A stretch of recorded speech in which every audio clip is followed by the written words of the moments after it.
Awesome. All right. Now we're unmuted. Thank you. Good evening, everyone. I'm going to call to order this study session for January 1st, 2025. Will you stand and join me in the Pledge of Allegiance? Since we don't have a flag, we'll just face north.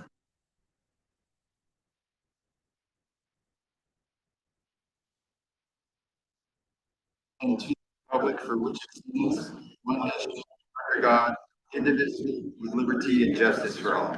Thank you. Instead of roll call, we'll just trustees just say your name. For roll call, Mayor Will Carspec's here. Trustee Harris. Trustee Hardy. Mayor Pro Tem. Trustee Kurt. Trustee Albrecht. Attorney Smith. Trustee Wayne. All right. Then we got Con Hillenbrand and Ann Johnson and Chief here as well. Should I mute this or something? Is there a way to do that? I'm trying to figure out how to mute the. Wait, there's some like cheat. Can I just turn the volume down? Does that still work? That should work. So. Do you turn it off? Will it allow you to turn it all the way down? If not, I can try to stop the output settings here. Okay, I think that works. It shows it's actually all the way off on my screen. So Great. Okay, let's get this rolling. This is a work session on residential development in downtown commercial spaces, and we have Ann Johnson here, Director Ann Johnson, to kick us off. Thank you so much, Mayor and member of the town board.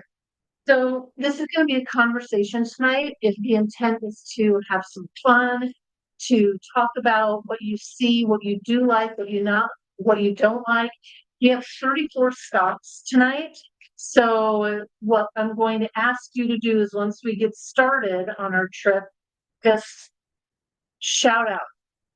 Don't stop and be asked, but what do you like? What don't you like? We're going to take some notes. Okay.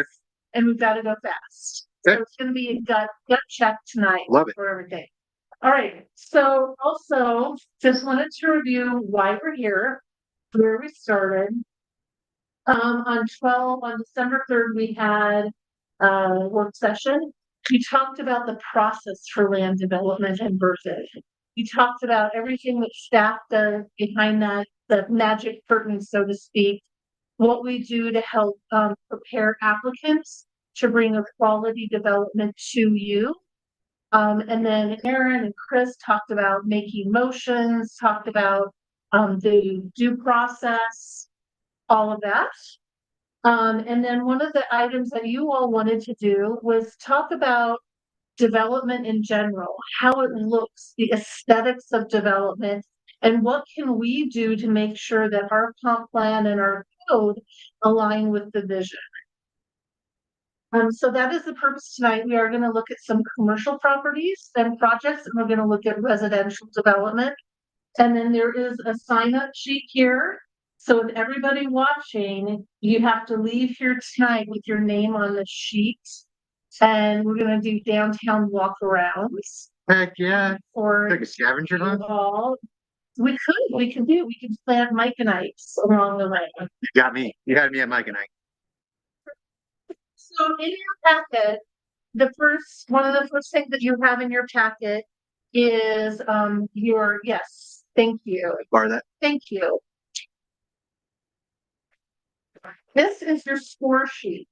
Now, unfortunately, it's not every stop that you make, but every stop is listed in the farthest left column. So you can go to that stop and find out where we are. It lists the density. It lists what do you like about street trees, setback, garage placement, alley width and access, street width, on-street parking, architecture, neighborhood amenities, and then the far right-hand corner of column is other. The next thing that you have in your packet is the zoning map for Berthoud. All right, we're not going to go over this. This is kind of some takeaway that you can look at on your own. The next one is our future land use map and our 3-mile plan.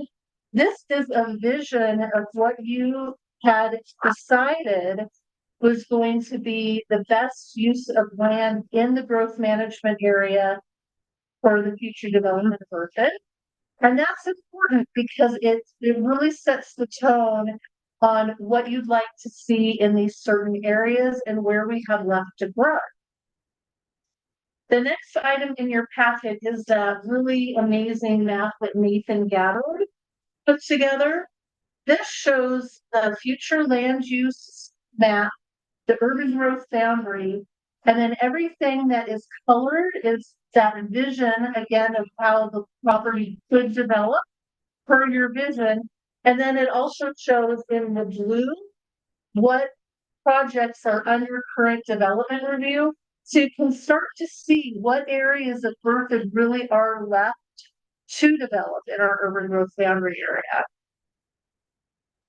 Then you have, because we like to load you up, you have a spreadsheet that talks about on the top here, these are the character districts in the comprehensive plan. The grid below that with the X's lists all the traditional zone districts, and then the X's indicate which character district per the comprehensive plan do these different zone districts fall within.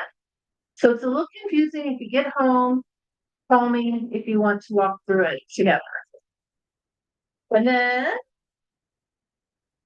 completely tearing apart your packet.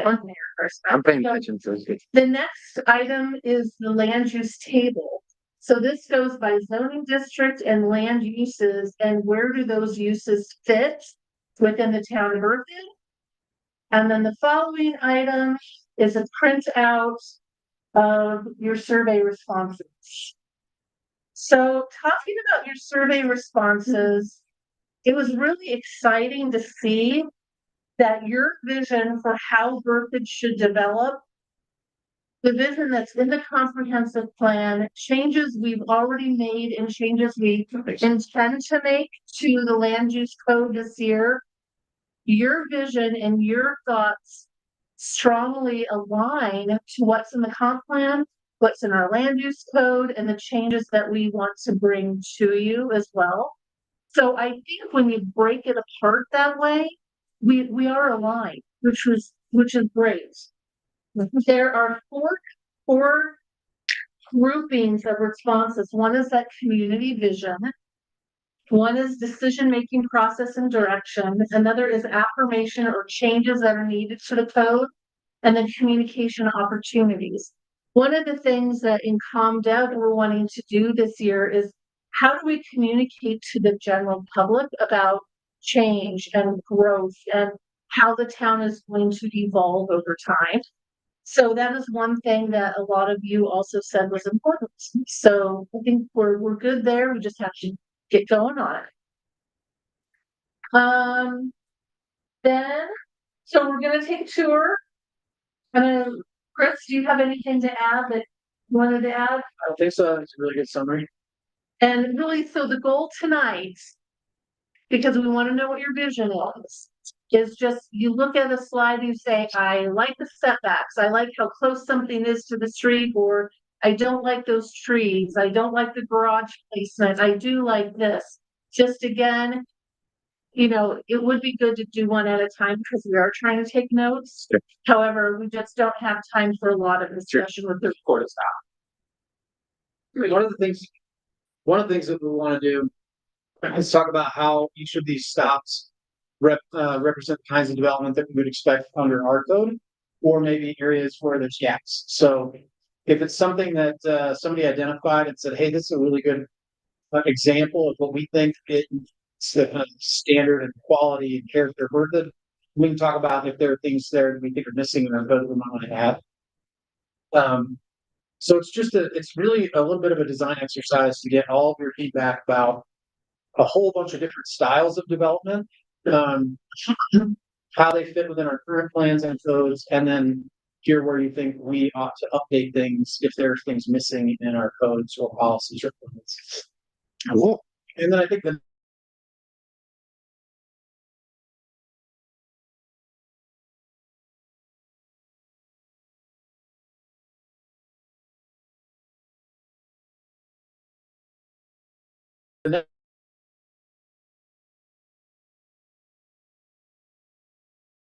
and does that visioning document allow for the kinds of development that we would like to see in the areas where we would like to see it?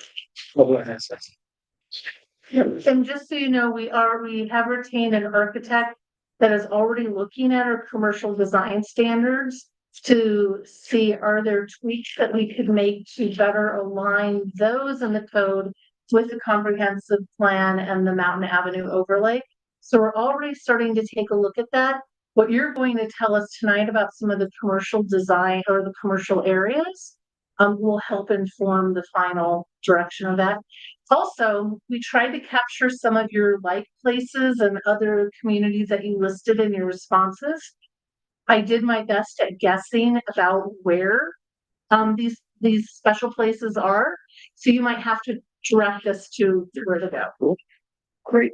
So will there be opportunity to give feedback on where we think some of these instances should occur? Because I appreciate like narrowing it down to details. If I say I really like this style, it may not be applicable to the entire growth management area. It might be just for a downtown area or a non-downtown area. And I think as we look at these spaces, you go, I love this. I think this is a great example of where what I think should be developed adjacent to town. So maybe this looks great on the First Street corridor, but maybe, we need more development like this at the fringes of town or whatever. But I think that's absolutely part of the conversation because that will really help inform how we look at that comprehensive land use. I would really appreciate hearing from the other trustees on where these should be located. Cause I think that's where some of our wrestle has been is certain things don't apply, like across the board. And so that would be nice to have here then. So thank you. And I think, if there's something that you feel like, hey, I don't like this, I don't think this should exist anywhere in town, tell us that too. Sure. Hate it, love it. Yeah, very much, yeah. Yep, and we want Berthoud to be authentic. There are a lot of great things about Berthoud right now. We don't want to fake it. We want Berthoud to really reflect its roots, heritage, who Berthoud is. Small town charm. Yes, exactly. What a small town charm. It's downtown current. So, so we're gonna get ready to go. And then also, please, if you think about something after the flight is over and after you returned home, collected your baggage and packed to the place, yeah, unpacking. You've unpacked some things and you want to talk about them. Give me a call anytime. As I'm writing on my travel blog Yes, post, yeah. Yes, your travel blog post, yeah. Remember something. This doesn't have to stop. Feel free to call. Feel free to come on in and we can talk about it. So Just carry on the airplane analogy, the seatbelt signs off, if you need to get up, just get it. Next step. Step out, it's fine. We hit some turbulence soon. Hopefully not. Hopefully no turbulence. Use some sound effects. Cool. alrighty. Are you ready? Mm-hmm. So this story map was prepared by Nathan as well. And here we go. That was a great intro photo, by the way, downtown. That was cool. So our first stop is downtown Hawthorne. Some of you mentioned that this was a good place. And you can see the aerial view here on the left, and this will be a common inset map. You'll see that aerial view. And then the street view. All right. So this is 4th and Lincoln. This is easy. Track gas. We don't have to, that. Mm-hmm. Yeah, trash cans, the awnings, I think are darling. I like them too.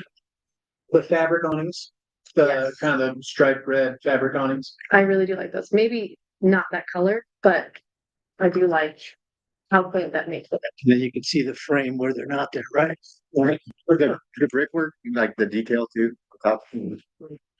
Width of the sidewalks is pretty nice. Person's not using their blinker. But Chief, how do you feel about that?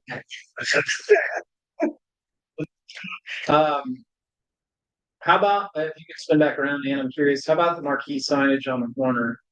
you got a Stroh Company? Yeah, I like that. It's kind of a more traditional marquee than it's got some projection. I think it has some neon on it perhaps, but I don't feel like that would fit Berthoud personally. Because the more big city thing. Closest thing we have to that's the subway sign. That's good. I appreciate that. I personally, I think I agree with you, but I'm just curious how you guys up to. Because you just note it's a one-way street too. Yeah, what about one-way streets? I mean, that's things we've talked about in the past. One-way streets can help increase parking and other things, but they cause some other challenges, so.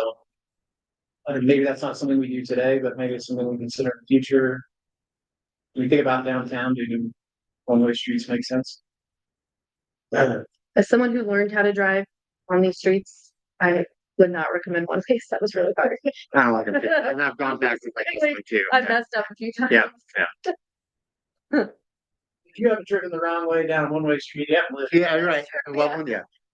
I would say preserving the option for one way maybe is a good way to go about it, like start there, but I think to the point where it's necessary. That's true. I'm open. Making I'm sure open. you have the Diagonal parking. basically the geometry and everything set up where the transition can be possible. It can be safer for pedestrians. Trees on one side of the road, it looks like. Oh, yeah. Trees are on both sides, but they're like in little islands. Yeah, I guess that's the thing. Maybe a lack of vegetation.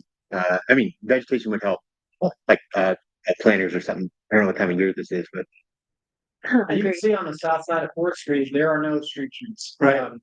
Until you get farther down. I mean, for the majority of that block, there's no street tree or vegetation, other than some flower pots and other things to be dragged up. How do you all feel about the 3-story building? Yeah, it's a great question. I'm fine in a downtown location. Yeah, as long as the aesthetics are, Yeah. It doesn't seem overbearing to me. I personally don't like it for brick, You know, and I feel like the brick is heavy. Like the other block on, I think you just go up Lincoln a block to their newer stuff. Yeah, That doesn't feel as heavy, even though I think it is 3 stories. Oh, yeah. It's a different, it has different facades. Don't you Um, think these brick buildings are 30, 40, 50, 60, 100 years old? yeah. It's a modern looking. So that's a 3-story, but with a setback third. Right. So that from the street, it typically feels like a 2-story, but you clearly have a large third on top. And that's something we talked about, for like Second Street and Culver site. And what would have been kind of cool, I think, for that is they wanted to blend it in with the building. Let's see how that further down the block, there's kind of that a walk or whatever. There could have been a wall instead of the railing. I see. I don't know how much detail I want to get into, but like I love that the Rialto, those lamps, kind of period appropriate Yeah, lamps, agreed, and then the street art, Back the at statue. Rialto, you mean? agreed. Yeah, Rialto.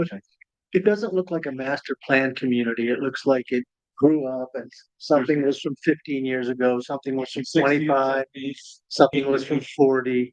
And it's, You'll see in some other stops that we have where you have kind of these newer, what are called lifestyle centers typically, but I just call them fake downtowns. Mhm. You'll see the alternative to what you just described, and I think you'll feel the difference.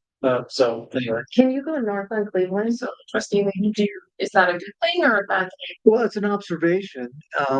When you get these old town main streets like a Longmont, et cetera, et cetera, et cetera, that's what you get.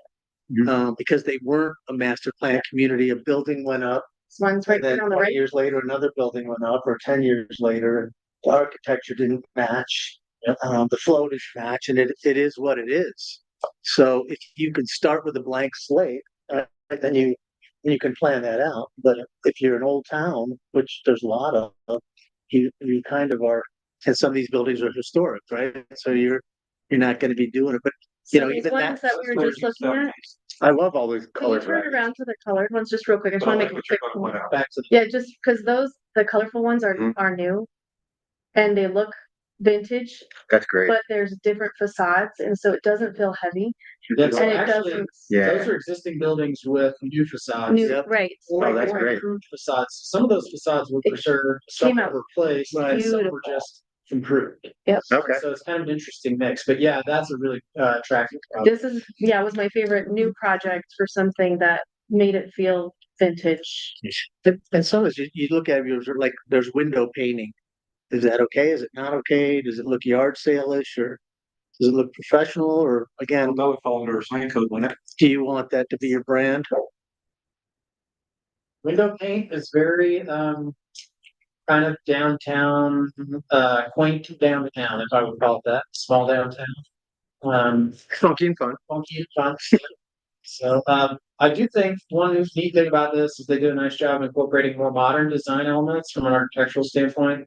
You know, the dark blue or gray building, I don't know what color that is, I think it's blue. It's beautiful.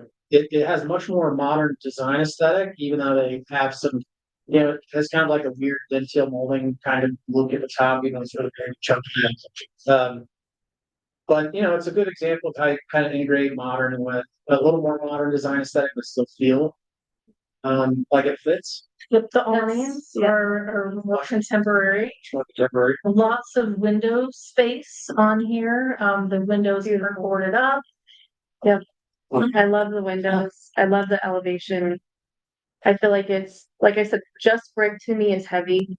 And so I like the different types of texture Yeah, good call. I said brickwork, but I like that. Yeah, Well, and it looks and classic. it replicates the City Star block. Cause the City Star Yes. block isn't just brick. There's different variants. Yeah. It's got, Well, and here, the white and the black are both brick, I believe. They They're are. painted, whereas I think the blue is stucco, oh, you do? if I remember right. It works. Hmm. I think yep, I see the texture in the brick here and this charcoal and the white. And 3 of those 4 buildings have gooseneck lights coming down, so they're not shining up on the And roof. with this would be considered a setback, right? Because it's right on the sidewalk. Is that correct? So it says zero setback, yeah. And that I think is more downtown, is to have a zero setback. Where you're looking right into a shop window. I think that makes sense too, in a more urban downtown, even in a small downtown environment. And Right, ours, and I think our code prohibits that right now, it right? allows zero setback. Okay, because I know there's several buildings that have quite a setback, but it's good to know it's allowed. You know, and will the day come if we get so much traffic that we don't have the luxury of parking and it has to be another lane? We have to put, because we can't move the buildings and we don't have huge sidewalks. Yeah, I think that becomes a choice that we make. Do we wanna preserve parking and make 2 lanes one direction? Exactly. Which is what Loveland did, right? Yep. And then we end up having to look at, probably Welch had found as parallel one-lane streets to allow for on-street parking, Right. 2 lanes of traffic in one direction instead of one. And what do you think about this outside pedestrian space? You have to have a sidewalk space for it. Yeah, I really like it too. I like the gathering space. And during the pandemic, that sort of exploded. And there was, I lived, in New Jersey town with high-end restaurants and there was no outdoor seating. And then when the pandemic, they all went to it and they kept it off. And they actually closed the street off, because it was so popular. Well, that's where Will and his parklets. Those are very famous. One thought I had about 3 stories is I think that's gotta be area specific because for me, Berthoud has the best mountain views across the Front Range. And so as long as we're putting any type of 3-story somewhere where it's not obstructing that beautiful view, I'd be open to the 3-story, but downtown feels like you're gonna be cutting that view off somewhere, but What's our zoning today? 40 feet. We allow 3 stories, but capped at 40 feet. So I'll be honest, like I didn't know that Rialto or that new one next to it had a 3rd story. That's because every time I'm parking there, I'm so close, you never even noticed it. So I'm surprised, but And Go ahead. a tree canopy, it's gonna be, the benefit of having a 3rd story is that you actually get mountain views from the 3rd story. that's Because you won't get it from the street because of our tree canopy. Even 2-story buildings in downtown are blocked. if you had an outdoor dining or rooftop dining, that would be definitely a benefit. Destination. Yeah, You'd be above the tree canopy in most cases. that's true. So unless you're standing right in the middle of the drive, both drive lanes, you're gonna see that mountain view in the summertime when there are leaves. Mhm. When there isn't foliage, you're gonna get more of that view when you're driving down the street and you're not gonna, the buildings aren't gonna encumber that. Such a huge downtown tree. Canopy, you put the anything between 8th and First Street is 3 stories, so I'm gonna disappear. And I think we're having an issue with the 3 stories It's in a brand new area where the trees have just been planted in the last 40 years. And the 3-story building's gonna look gargantuan. That's why, like when we were talking about that storage unit on 287. We're afraid it's gonna look huge, but once you plant the trees and they grow up, everything kind of disappears. I think too, it's Time and patience. like, you've probably heard this phrase before. If you haven't, maybe you should meet this. If it happens to me too many times, but the only difference between a good haircut and a bad haircut is 2 weeks. And, the only difference between a good subdivision and a bad subdivision is about 20 years. You know, when you drive through a subdivision that has a mature tree canopy, it hides a lot of, marginal architecture or ugly front yard design. And so sometimes I think we see new neighborhoods and we go, oh, that's brutal. But in 20 years, we're just. It's kind of like Mary's Farm is that built. But don't you think like trees make bad architecture look mediocre or mediocre architecture look good and good architecture look great, Absolutely. right? So I think we could still strive for good architecture. It just trees will make it better. I just think everybody likes downtown is like they love downtown, but they say it's because of the buildings, but I think it's really because of the tree. Well, I think If half you of our didn't have downtown doesn't have trees downtown, it would feel very different. everything past the railroad track. Those trees have never grown up. They all And it does That's feel true. different, doesn't it, Mhm. than the rest of downtown? That's a good point. I never thought about that. That's the Fickle Park area. That's the tree. I don't know what you guys think of parking meters, but I hate them. And they don't have them, and I think that's a small town thing. Now, granted, those 4 cars are probably employees and they might be there all day, so parking's an issue. But, I That's why I don't I like not having parking meters They all have their work in the back. in the back, Mhm. but not on this. They all have lots, and they're private lots around in the buildings, inside the blocks. But this is Fourth or whatever it is, right? They don't have it on the main drag. Right.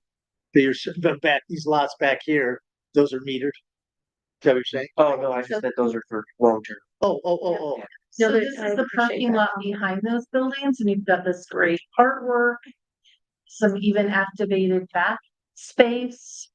And this parking lot is right behind where we are. I'm all about more artwork downtown.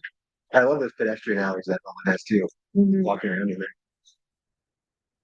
Okay, let's go on to our next stop on the tour. I know Loveland's great because we're all very familiar with it, so it's easy to pick out the stuff that we like. We obviously spend a little bit of time getting to that. We'd like to hit as many of these as we can, or all of them, but there's a lot of stops on the list. So some of these staff identified it, some of these you identified in your survey results. But we wanted to show you some. Okay. Okay, so this is in Loveland. It is right behind Centera. And it's a residential development, so here are opportunities just to look at, again, setbacks, garage placement, And this is common area. right? And so those houses front a common shared courtyard. You can see their alley access. Kind of like right over here. Our code does allow for courtyard housing. And yeah, Peakview kind of tried, but then they put streets right in front of that, so you got these little parks. But then Farmstead's trying to do that, right? They're gonna have some courtyard housing.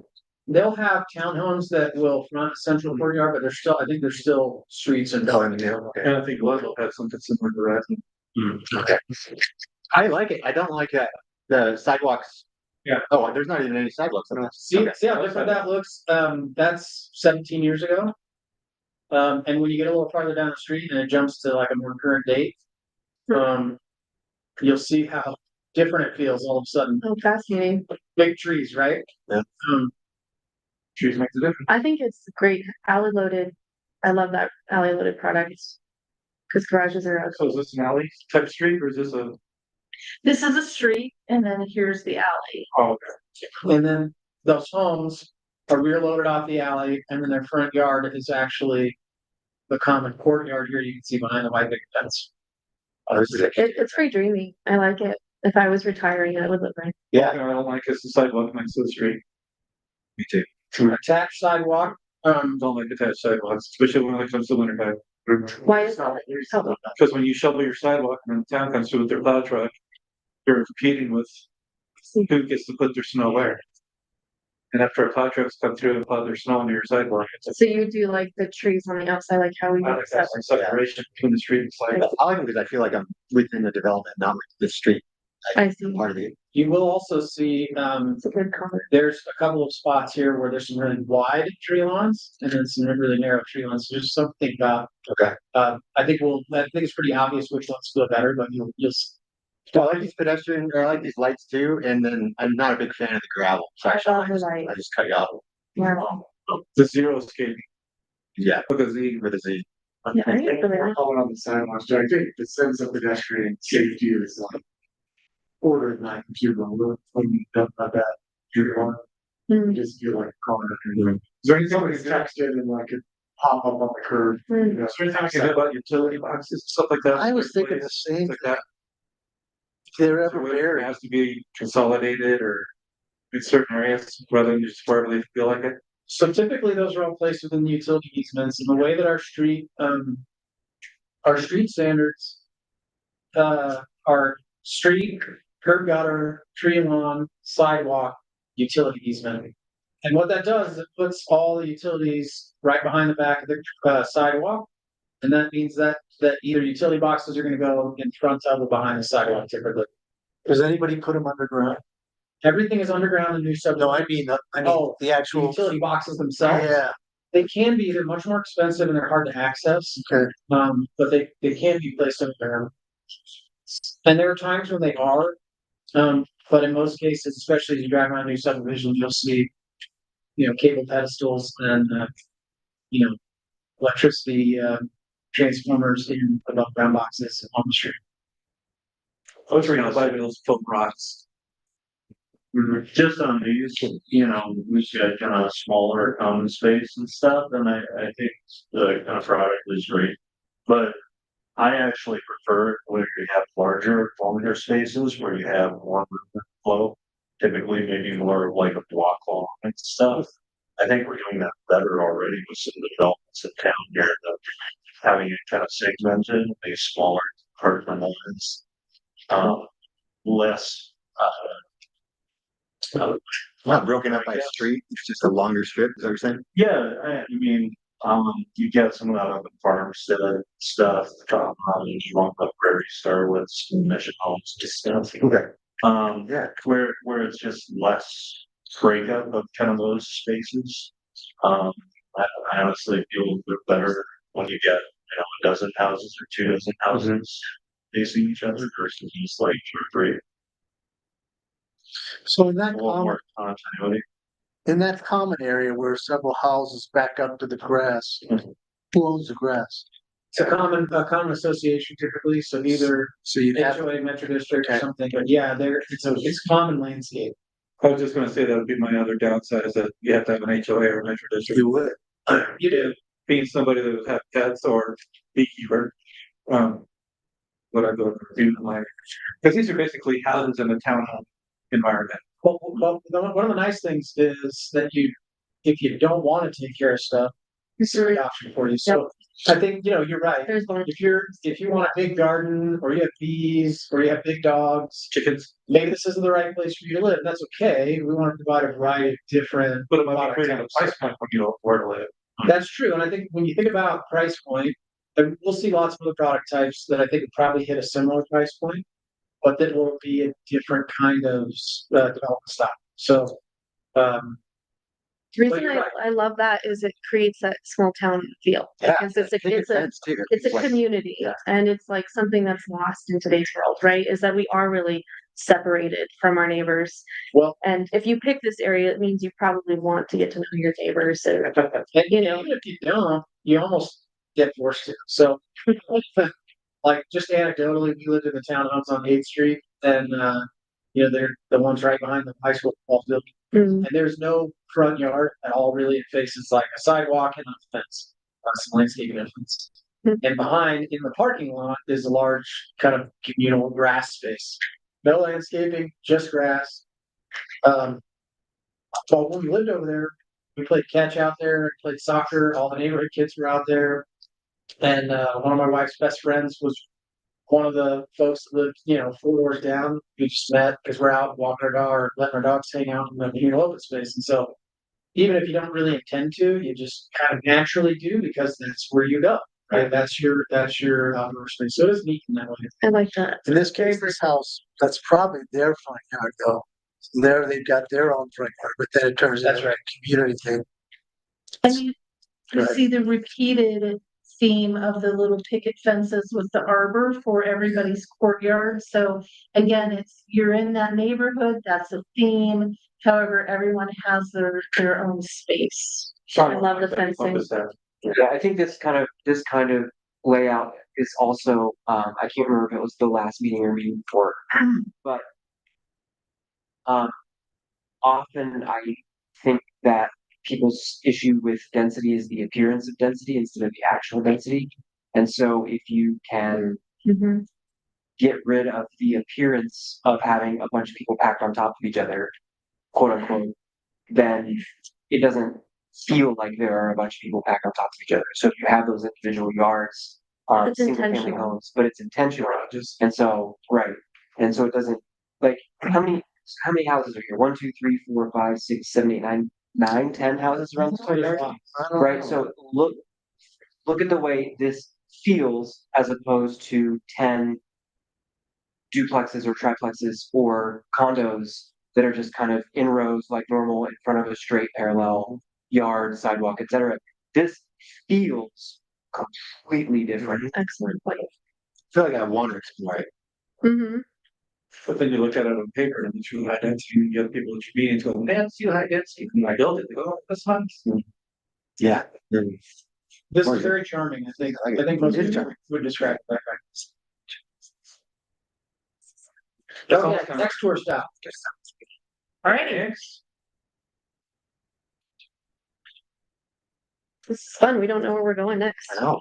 I know. Okay, I'm not getting ready for any turbulence yet. This is a commercial example, and you all have probably been here. So this is Centera, in Loveland. Our big downtowns, by called that. It's intended to be pedestrian friendly. I will make the argument, the reason that it's not is because it's not organized in blocks and it's one very long corridor. Yeah, true. And so, and they did that, when you see it from the aerial, it makes sense. There's a lot of parking on the outside of those buildings and those structures. And then you got a lot of standalone pads at one end where there's restaurants and other stuff. And if you park at this end of that, one of those first few spaces, you're not going to walk down to Macy's at the other end. Or Right. Dick's. Right. Or Dick's. It's a long. Dick's is and Dick's is about halfway down. It's The other way. very long walk. And it's actually probably not that different than just parking in the back of the Walmart parking lot and walking inside. Distance wise, I bet you it's the same. But it feels a lot longer because you can't see where you're going, right? You just see this facade, this faceless facade. Yeah. As far as the eye can see, right? So Yeah, anyway, good that's point. that's They made parking a little too handy along it too, to make it pedestrian friendly. They took out the spaces. You can make it. yeah, there's a lot of truth to that. So in most cases, I think, and I'm guilty of this. I've been here, I parked at one location, I went in, I got in the car, and Oh, I absolutely. went to the next spot, Yeah. right? Why would you not? Yeah. Yeah, that's right. I walk wherever Yeah. I get out and walk. And also here, when you have, so there is a massing here that would be equivalent to a 2 or 3 story building, right? However, what you're noticing, there are no windows. There is no upper treatment to make it feel more tight. It's just this wall effect that you're getting with roof and that roof plane. You're not getting any visual interest up here on the second floor. I totally agree. And I feel like that's super heavy and tacky. And it really is unused space. Like it's not usable. And here, while they tried to create some variation of facade, it still all feels like it's built by the same person at the Stucco. same time. Yeah. Right? And so there is no uniqueness like in downtown Loveland, what we were looking at before, where you have all these buildings that were built in the 30s, 40s, 50s, 60s, 70s, 80s. I don't know if that's good or bad, but this is definitely much more commercialized. But here's a comment from a businessman's standpoint. There's a Macy's. It's a kind of an anecdote at the witness, right? So I went into Macy's and there was 2 floors, so it's probably It's probably 80,000 plus square feet. It's a big box. There were 6 people in the entire store. How about that? We went into Shields and it was standing room only, shoulder to shoulder. You couldn't even sit down in the shoe area. There's so many people. So I'm just saying, what makes this successful or not ultimately is the business it generates. And this area felt very slow to me. It is. Yeah, I mean, I bought something from C's. It was a destination. Bass Pro Shops. And I went to Eddie Bauer store and again, there was like one person in that store. And I think some of that has to do with, I will say, big box suburban retail feels very weird when you try to shove it into a more traditional feeling spot, right? And whether that's good or bad, I mean, I go to Shields all the time, and it is just a giant. So does everyone else, right? Yeah. Yeah, it is stadium only in there all the time. It's to throw the hunt. It's fun. Well, All the smart people are shopping there. I mean, even the outlet stores. no, that's how you feel. I know, right?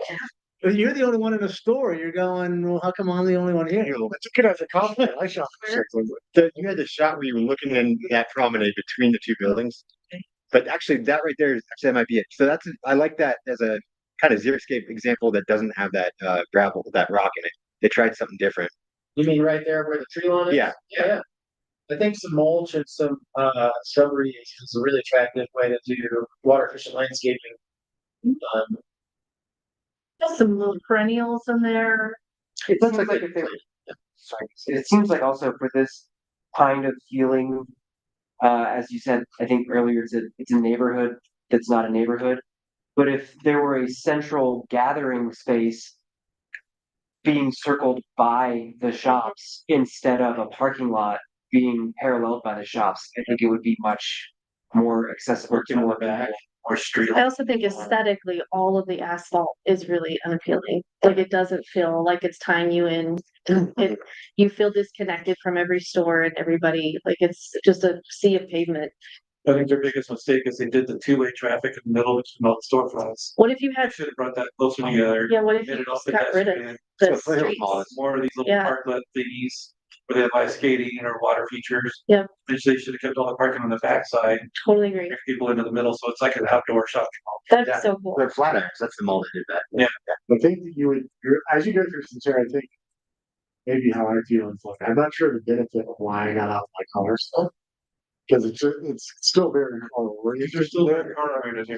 they're Right. forcing, they're actually encouraging you to park in front of one store, do everything, get back in your car, drive down, get in the park again. That there's no. Instead of like hang out in the area, maybe take a break. Right. Oh, well, there's a store over here. I'm gonna go walk there because it's 50 feet away. And so There's still not. You know, Well, it's actually kind of funny though, like, just thinking out loud, but, when I go to, we've gone to eat at like Perry's Pizza, and then we'll actually walk all the way over to Shields, cause it's so crowded, I don't wanna try to move the car, Mhm. Yeah, you know, so it's like, it's actually more pedestrian, you know. but it's still on that side. You're trying not to get hit by There cars the than whole there is time. here. Isn't that Yeah. interesting? The restaurant's still on that side of And the the highway, restaurant's- isn't it though? yeah, it It's is. still on the Shield side. It is, so you It's on gotta the walk other through the side, big right? parking lot, there's Yeah. no sidewalks, and there's people walking everywhere. It's deadly. Every time you go over there, because it's so crowded, you know, Yeah. You don't lose your spot. but it is not pedestrian friendly at all, but there's more people walking there than there is here. Which is I- fascinating. I It's just just- an interesting observation. I just wouldn't lose sight of, what happened about our businesses downtown and why they may or may not be failing. And could it be the experience, right? So again, you have a Shields, it's a destination. You have a beautiful grocery store, right? 30,000 people a week going through. It could be a destination. I think PF Chang's is a destination. Right. People, it's a destination. They're going to that because ultimately, if the businesses fail, you're not going to have a good experience, period. And I think that's why it's on us to create space for those businesses to be successful. Like we don't have these kinds of spaces, even though if I like were to create something like this, to me, this would go out across the highway. It would not go in town, Right. anywhere near town. Yeah. But if you created that like central, kind of like someone mentioned, more like a hangout space with the ice skating and water features, like a central like gathering space and then shops around it. And then the other thing, a lot of these boutiques close up because the square footage is massive and people can't afford that Yeah. square footage in Colorado. It's insane. It's just the period. Lately, Not lately, it's been a few years. Cause they've kind of done the same thing where they've narrowed that north-south space, they did brought the storefronts closer. Yeah, make them And it's narrow, feels more pedestrian oriented Yeah. than encouraging you to park, drive out, park, drive out. right? I mean, there's still. Make it traffic. easy to go shop to shop and not have to walk far necessarily. Crossroads, the new crossroads is kind of. Yeah, All right, you ready to leave? And We're gonna do better than 3 an hour, don't we? 3 stops an hour, we'll be here until tomorrow at Yeah, no, 6. let's spend any more time than we have to. It's okay. Okay, so next we're going to,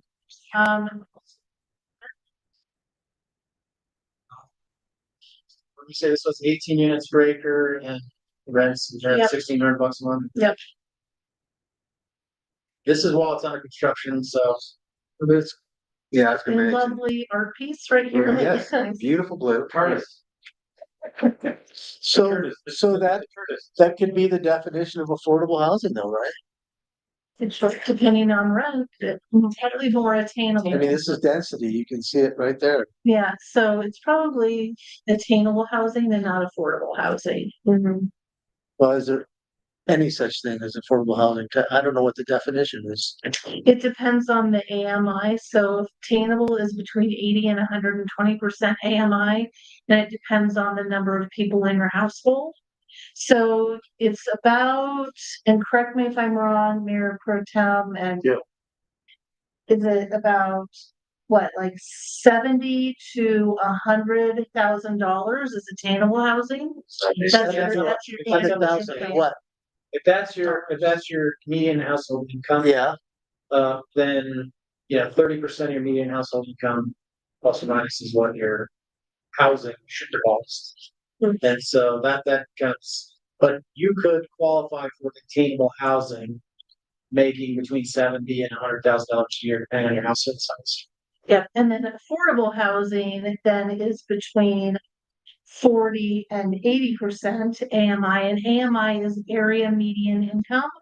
And so that is like $40,000 to $80,000 a year. So that could be, people that work at the grocery store, or maybe those individuals don't even make enough to qualify for affordable housing. but are you saying 80% of their income would go to their housing? Is that? No, that's 80% of the area median income. Okay, So 80 to 120% of area median income is attainable. 40 to 80% is affordable housing. What is Berthoud's AMI right now? Was it Um, 70s? I thought, yeah, Oh, it's like 110. Yes. Yeah, it's over 100. 100. That makes the math somewhat easy. Yes. so that's household. yes. Yeah.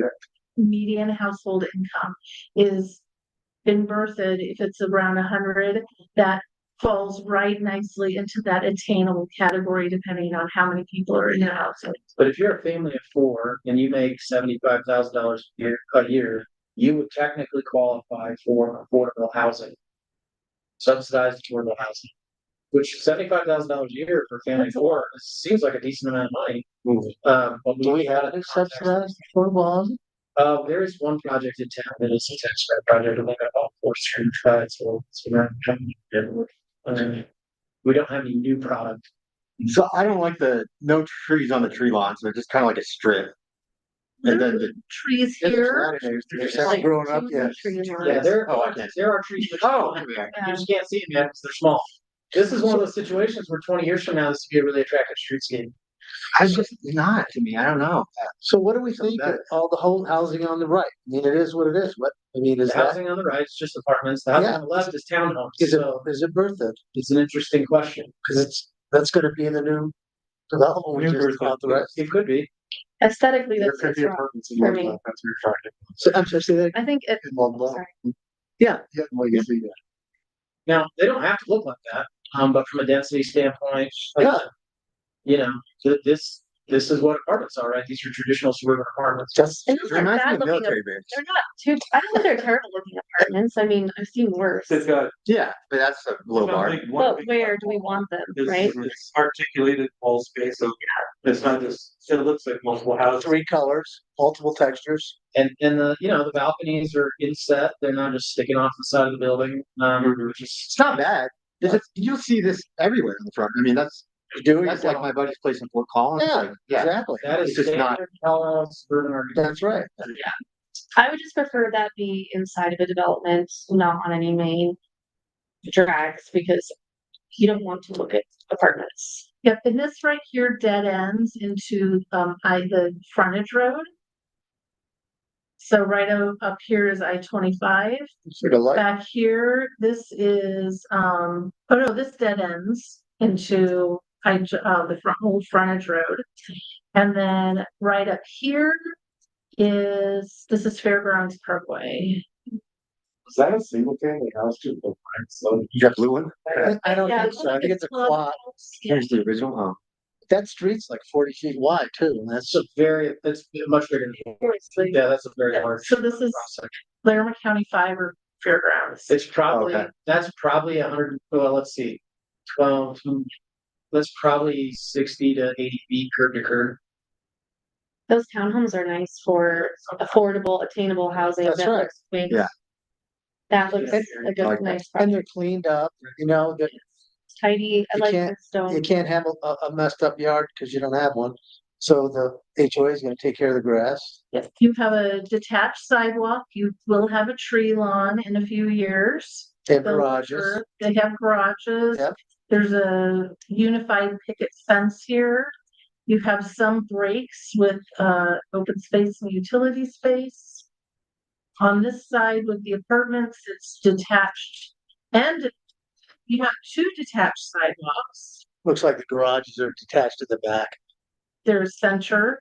Oh, there's double trees too. Yeah, I like that. Longmont does that by their Walmart. I like that. Again, when you think about those trees being 30 feet tall and Yeah. 25 feet wide, that's gonna be a beautiful streetscape. And they gotta replace that one. And we need apartments. I just wouldn't put them on any major roadways. May I ask, why do you not? So- But that's where the shading It's is. just, it feels more city to me than Berthoud's small town charm, so in the right place, it's needed, but I think on Mount Avenue, I feel like it really changes the feeling of the small town. It looks more like a city. Now, if they were close to downtown and those look like, historic brick buildings, would be, see, exactly. I mean, I think, some of it is the architecture, right? And it depends on how it looks. Cause, Like a brownstone. Exactly. I'm a big Like I believer was that telling you, the ones in New Jersey. form has a lot more of an impact on a community than function. Because function changes over time, right? There's a bunch of downtown houses that are now businesses. And it's kind of part of the problem with how we do our plans, like when they come in, they just show us an aerial drawing. And people see apartments, and we go, oh my God, they don't even know what they look like yet. We don't even know what they look like yet. And that's kind of where we've tried to say, is there any way we can get some, drawings of what this is gonna look like so that we have an earlier view of what this is gonna be? there's been a few like 3D. There's been a few, movie kind of situations. Isn't the argument, follow the plans and present that to the town? Because we don't usually, it doesn't seem like at our level. You don't see use that. that architectural. You don't. Right. Right, but I think that's the point, until is like the that, third and final plat, that's when we'll actually see or we what don't, things are gonna and look like. sometimes it's disappointing. But if we do see it, then we critique it and we get pissed, so. Right. Wait a We minute. don't get to see Exactly. Yeah, or a site plan. However, it's input like this that then we can make sure is in the code. So when staff does review those site plans for multifamily developments and those are administratively approved, we can make sure that there are strong architectural guidelines to dictate how things will look. Cause how many times do we go through a situation where we get to a point and then they say, this is what it's gonna look like? They go, sorry, you can't do that. It doesn't fit our architectural guidelines. That happens all the time with staff, by the way. So can't we require like earlier on that we need to know what this looks like before we get too deep in the woods? Some of that we have to balance cost. And how much does it cost to go full architectural plans before they even know if they're going to be approved? Yeah, So we but have to, sometimes I feel like a lot of times they've built these other places, so they know what they're gonna build. They just haven't presented it because they don't have to. Sometimes that's true, but I can think of at least 4 businesses in the last 5 years that have decided not to build at all because they didn't want to meet the town's architectural standards.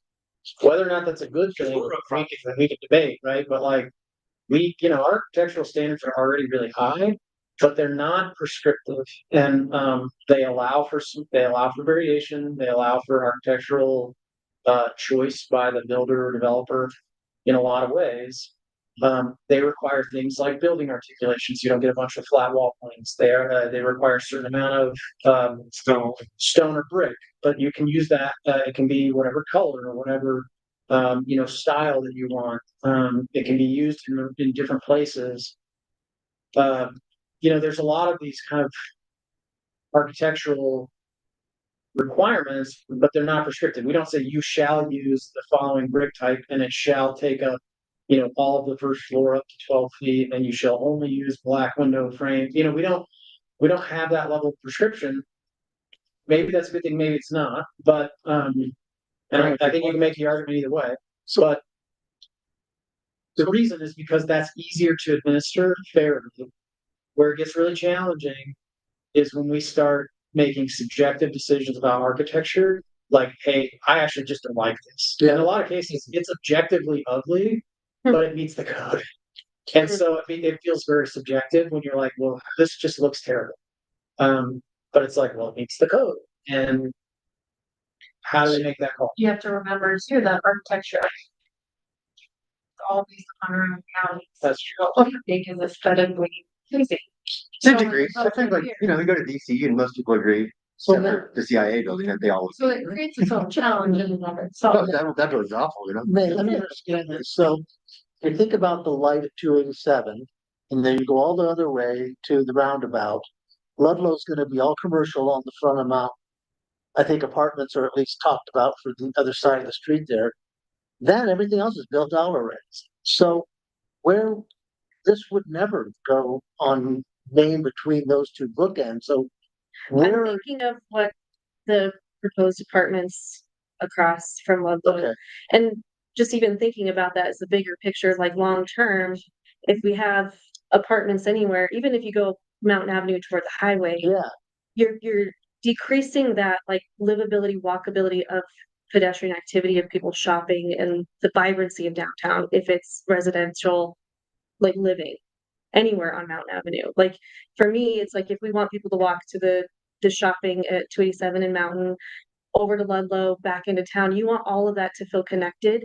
And if you have any type of residential, and especially apartments, it's putting a huge break in that connectivity of walking and shopping and vibrancy. Because eventually, in 10 years, 20 years from now, Berthoud's going to be full of people that want to be downtown. Unless it's broken up like that, then I feel like we're creating Actually, disjointed, areas. I think I understand completely what you're saying, and you're right. I think when you have a big stretch of residential, and maybe you have kind of commercial on either end, you may not walk from one side of the commercial, past that commercial, past the residential, over to the other commercial. But if you live in the residential in the middle, you might walk to both commercials on either end, if that makes sense. They would benefit from it, and- sure. And I think most studies are pretty clear. People will typically not walk more than a half mile to go somewhere. Like to a business or something else. That's it's not everyone, but that is, I think, statistically pretty consistent. And so when you think about residences, if you can walk to commercial within a half mile, then you have this really attractive little neighborhood commercial center, but it may not be downtown. And that walkable, but pedestrians also spend more than people in cars. That is, I think, statistically pretty consistent. And I think you mentioned once, and I disagreed with you at the time, that I've changed my opinion because it makes sense. But you talked about, commercial that has residential or apartments above it makes sense for downtown. And to me, that lends itself to that connectivity that we're looking for. And I mean, sometimes it's project by project, because even like the Christian Bros and 7-Eleven, even though it's great having those in town, those create almost that separation of walkability and livability and connectivity. Even though it's zoned for that and they did a great job with the aesthetics, it breaks up that vibrancy of people walking. And so there's projects that sometimes it's project by project too. And there are a lot of gaps between those businesses. And so we've actually looked at closing the gap. And if that were developed more compact, it would give you a completely different experience. The businesses are still appropriate. However, you have big gaps between them that make you feel as if you're not part of the downtown. Right. And then another thing that really helps local businesses is when you have a high concentration of population that live there, that will then go, instead of making dinner, they're gonna go down to the restaurant, or they're gonna go in and grab something from a local merchant. So when you are able to build in the economic, the visitors to the shops, that's really nice too. That a captive audience, they live there. Yeah, I will say too, if you think about, like, let's imagine there were apartments on the corner of Berthoud Parkway and who's more likely to walk downtown? Somebody that lives in those apartments, or somebody that lives in the Gateway subdivision behind them, or maybe in the Vantage subdivision up the street? Probably them. And if it's and so a lot of it is, I think sometimes we imagine that everybody walks in downtown. They don't. The people that live close to downtown walk downtown. Or, you're lazy like Everybody me. else Sometimes I goes even apologize. Yeah, and sometimes even when you live 2 blocks away, you still drive over to downtown, right? But Running Confess, 100-mile-an-hour wind, and then you drive. And I joke. and so it's much more likely if you live in downtown or adjacent to downtown that you're going to walk to downtown. And you gotta have something to walk to, like, by nature, I know O'Reilly's is made for cars, Christian Brothers made for Yeah. cars, and the 7-Eleven, like, 7-Eleven's someone's gonna made walk for cars, yeah. You walk to 7-Eleven, but But like, this full level where H&S is, Yeah. there's a way we can get H&S to relocate and put a strip center in there. That can make that bridge of reconnectivity by having a bunch of little storefronts.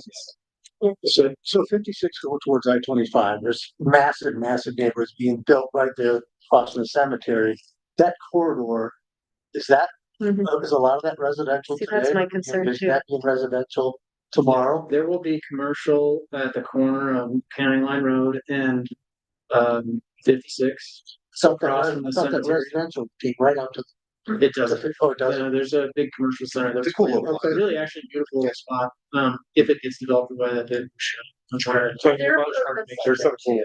There are apartments there. There is some kind of neighborhood commercial planned in other kind of nodes along that stretch. Okay. Kind of with the idea that, like, again, if I live in Farmstead, I'm much more likely to walk up to the corner of County Line Road Yep. and 56 to a little neighborhood commercial center than I am to walk even to downtown. Sure.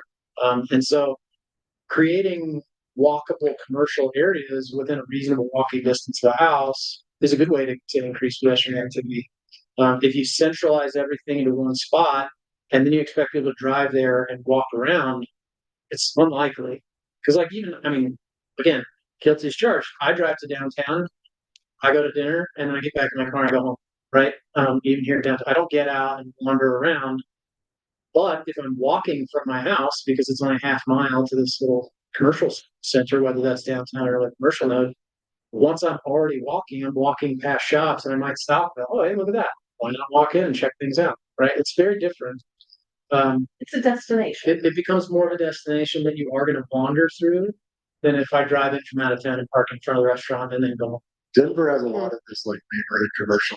I think it's largely successful. Like there's from Flat Park, you know, put that in the survey and we like looked at that. Yep. Then there's Gaylord Street in Washington. Yeah. Yeah, I was gonna say Attorney Smith. There's the Berkeley neighborhood, Genesee Street. Oh, yeah. Denver has a lot of great neighborhood commercial. Yeah, I mean, Boulder just built all those apartments with commercial on the first floor. yeah, The Pearl Street, 28th or 30th. yeah. Now Denver neighborhood commercial is maybe more, I want to say like organic in a way, or at least just a lot older, and it's like a big long strip typically, but it's still the same concept. But it's not usually more than a few blocks. Yeah, it's like 4 blocks at a time, and a lot of those are like super big destination areas. Like in Flat Park, there's kind of a weird little, like almost like a sushi like haven where there's like 4 different sushi restaurants all owned by the same family, and they're all busy all the time. So, don't know why, but yeah. No, I was gonna ask him, Colin, when we bring in, a commercial first story with residential, will always zone that as. I know R4 was kind of the catch-all prior, but So that could be C1, which is our neighborhood commercial. So you would see that component, and then neighborhood commercial supports or encourages, I should say, more of what you would define as like your personal services. So that would be like a nail salon, hair salon, coffee shop, ice cream shop, those smaller business that would attract more of that pedestrian from the neighborhood.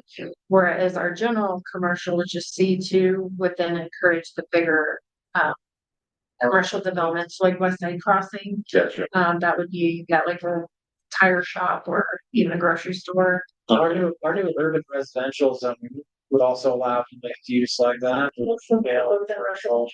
And yeah, For the I was just curious from like a staff, that's good to know. where would you Yeah. Suburban or urban residential and commercial, and then the C1. If you go north on Broadway and Boulder all the way to 36, that's kind of the epitome of that too. it's very It's density in housing, but I think there's actually Commercial. residents above the businesses and there's businesses all over the place. there. absolutely. And in fact, one that came up during the First Street overlay. That imagining First Street, as you drive down from the roundabout heading north, feeling more like Broadway and Boulder, where you have a lot of kind of neighborhood commercial, lots of mixed use and residential, either immediately off that main block or even above. That First Street could feel. Yeah. Okay, you ready? Any parting words here? Goodbye. All right. It's good, it just doesn't impress I was, if you could go there once, sure thing. I was just gonna bring up the thing. Yeah, like from a market standpoint, like this is what you're gonna see, typically it's what a lot of social tourism. I mean. My question to everyone would be, what do you wanna see better out of this? I mean, you've got a lot of, diversification with the actual treatments, but you don't have necessarily different footprints on these, but you do have good articulation on this side, less so on that side. Yeah, it's a good I guess question. articulation You've seen a lot is worse. Probably the most important thing.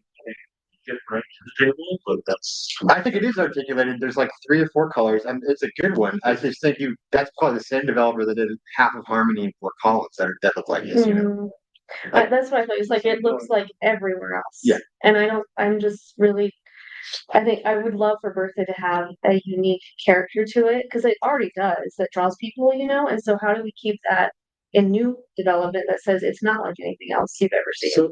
So here's an interesting thought. I've been thinking about this a lot. I spent some time in Miami, and South Beach is I think almost exclusively Art Deco architecture. It's beautiful. It's a very unique sense of place. When you're there, everything is white or tan stucco. Old gridded windows. These kind of unique eyebrow architectural features. Really cool Art Deco signage. Right, it is clearly kind of 30s, 40s Art Deco for huge stretches. Would that feel appropriate in Bertha? If we said, hey, let's see some cool Art Deco architecture Of our own style. where would that fit? But when you see a picture of that, you almost know immediately, like in a second, I know what Know that where. is. It's South Beach. Yep, Yeah. but Bertha needs its it's own. uniform. It You know? is. Look, think about what we have today. So I think that's kind of what I'm getting at. One, I don't think that would fit here. Towards farm deco. Yeah, I mean, Farm 30s, 40s Art Deco could be really cool for like one project, but I don't know that we would say, let's do that everywhere. Yeah. But do we want to be prescriptive from an architectural standpoint to say, we want everything to feel the same?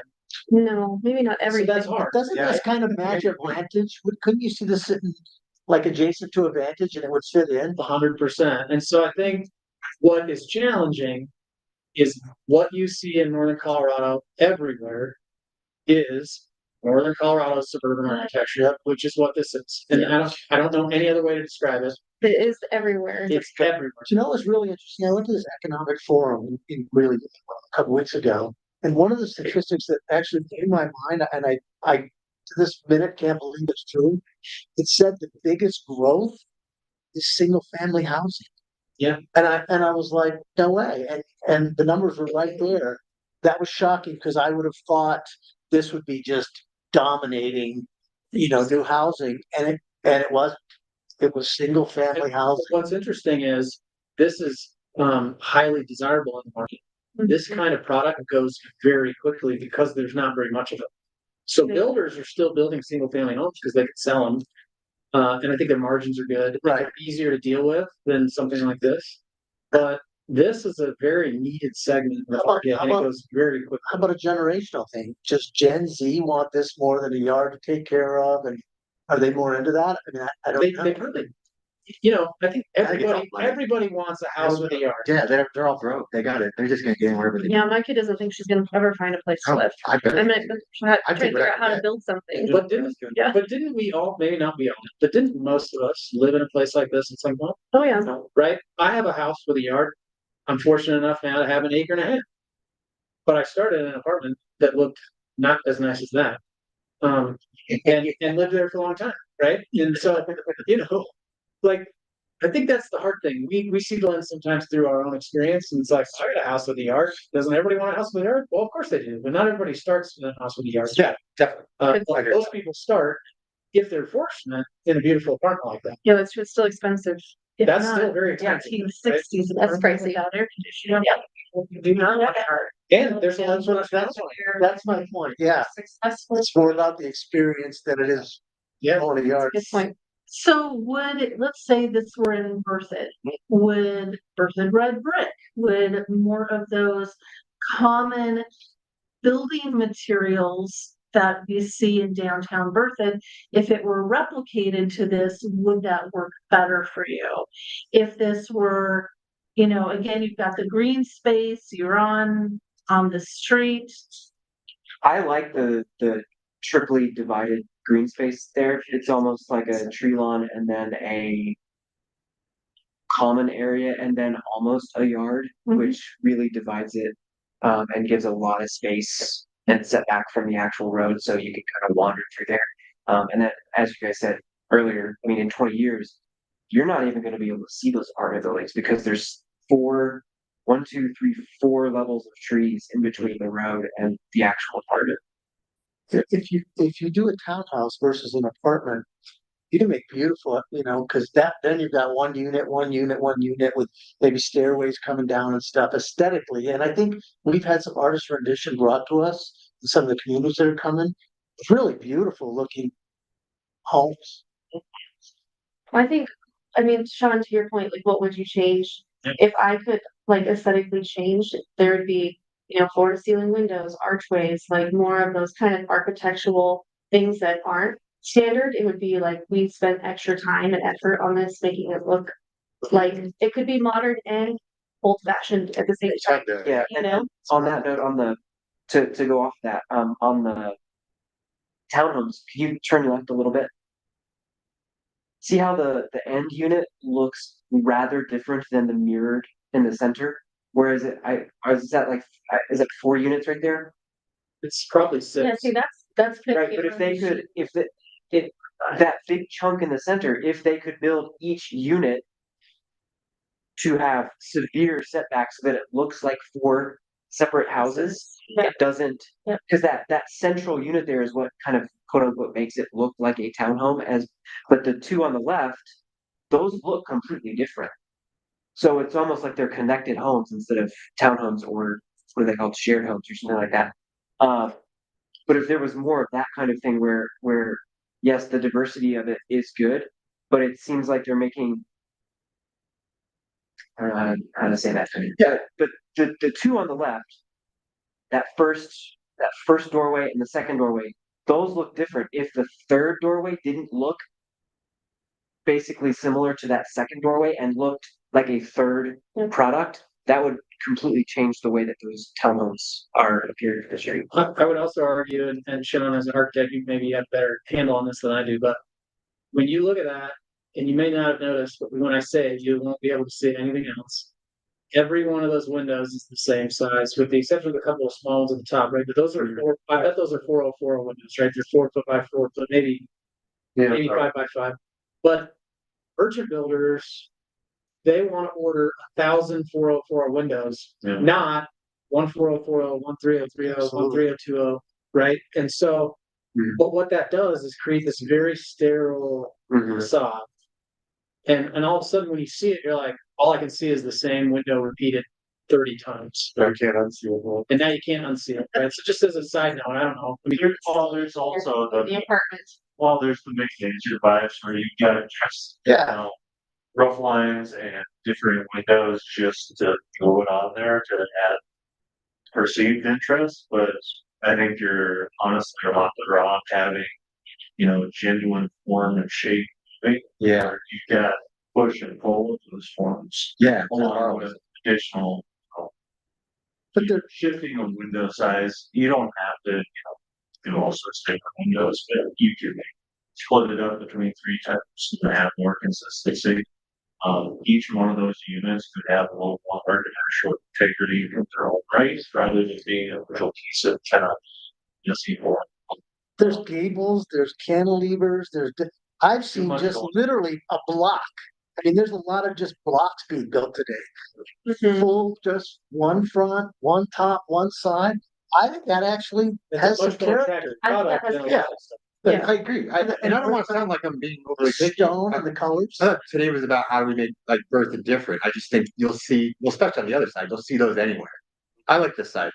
Yeah. But I'm not trying to argue that these are bad looking. I just think they're common. This looks more Berthoud because it looks more quaint, it looks more farmhousey. I think that's like architecturally, It's Yeah, also more just- expensive. Yeah. well, and that's the bigger picture question is how are we running off good developers because of our constraints to design? And that's, to me, what I would maybe down the road after today, we can talk about what are we asking that's not appropriate for what interest we're gonna get back. You could build this in Berthoud under our code. You wouldn't have any problems meeting our architectural requirements with this. But then we can't get into things like saying, well, each unit has to be a different color. Not embarrassed by that. That's nice. That's kind of subjective, right? Color stuff too, because I mean, they could do that, but they have no obligation. They could show us it, they could build it, and the day after they get their certificate of occupancy, they could just repaint it all the same color. There's nothing to do. Really? Uh-huh. We don't have the earth tone qualifications or anything like that.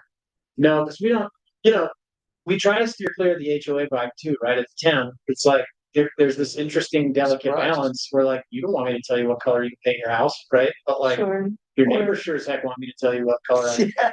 Or write a ticket for the wrong color. Yeah. do you That right would be very tickets? awkward, right? HOAs are controlling color of houses. I don't, Yeah, I got a beach house across the street from me now. They've got through the architectural committee. It's like a little swatch, but. Anyhow, Okay. I'll say okay with You like that? All right, next Okay. up. All right. We're gonna go to more multifamily. It needs a keyword. All right, so this is in Windsor.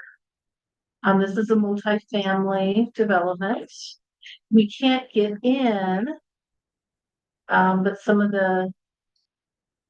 can't get into the internal parking, but this is the street view. Too boxy. What is that, 4 units? I bet it's 8. 8? It's kind of like Heron Point, It's a little more like Heron Point. Okay. Heron Point, I think, has a little better architecture, Yeah. but I mean, this has some kind of it's not, I would say it's unique, but it has some faux nods to, maybe that's Craftsman, I don't know. The colors are different. Is that a clubhouse in the front too? Yeah, It's a common meeting area. It's got different colors in the different Remember units. Trustee Wayne? you're Yeah, I do. visiting? I do. It has a little playground, and its own little park. I was gonna put this out here. This was one of the first projects actually I worked on and stuff. So don't say anything. I was just waiting for some of the grapes to come up. I like the multicolor. This isn't mine personally, but I've worked on it, yes. Main goals of it were just to make it look good and come in at a very affordable price point. It was also very important to have energy efficiency to fit utility bills. And these We didn't have them evaluated until 5 years later, but they are virtually net zero apartments. Nice. They got, Solar and everybody has stuff. solar. They all have solar, This is nothing kind of what you see with the building like up in Breckenridge and Vale for employee housing, because it's boxy, but it's affordable. And It's doing boxy, the best you can with a lot of the finishes and I like the colors. again, avoiding those extra rough lines, details that are necessary. to cover it. They break them the boxiness with the colors. And Yes. and boxy is less expensive, right?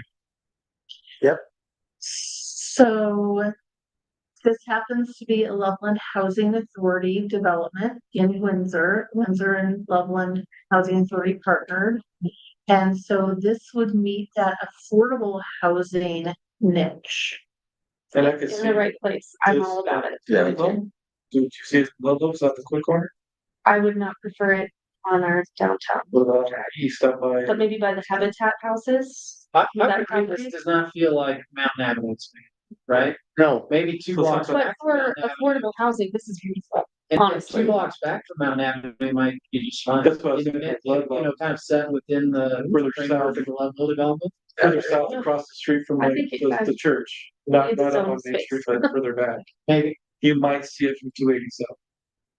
Do you think that this type of development is appropriate on the outskirts of town? Or do you think that there is a place for this development within the heart of Berthoud? Not much. It's hard to So, see outside, it's a very visible. it's a lot of land, so it feels suburban, just the spaces in between. But if, This property, but if no one would know, if you didn't say affordable before this, everyone would just think it's decent apartments. 100%. Yes. That's true. Most people. Yeah, it's just that word too, that's like, I just don't like seeing apartments when driving through our town.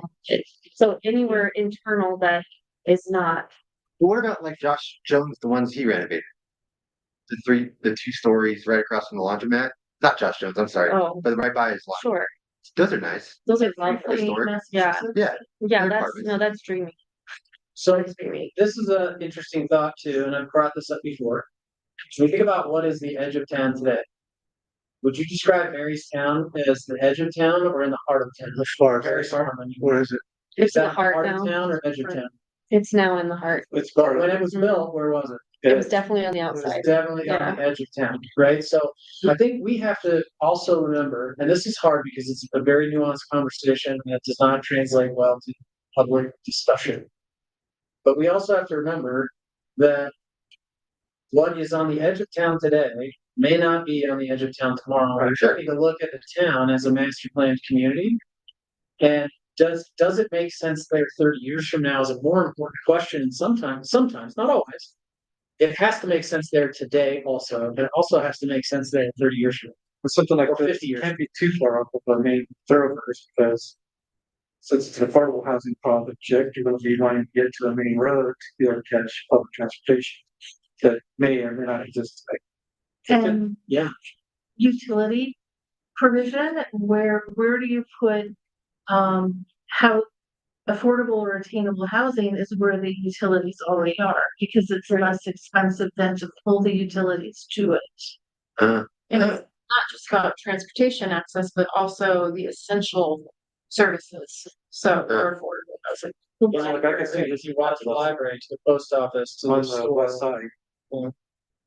just the problem too, is like, it's not like old communities where there was no HOAs, like, you can't infill this, right? Later on, you can't double the density fill in some of those areas, like you would with Old Town. This would be hard to do. Yeah, well, that's most HOA properties, is you're not building over time, you're stuck. Yeah, so somewhere in between, not downtown and not on the outskirts. But, Somewhere. and it depends where the buffer zones Maybe are too, where First our Ave, open First space Street. should First Street kind is of my first stop. designate our Yeah. borders. It's kind of more in that where your workers are going to be. Like the north You of Chicago.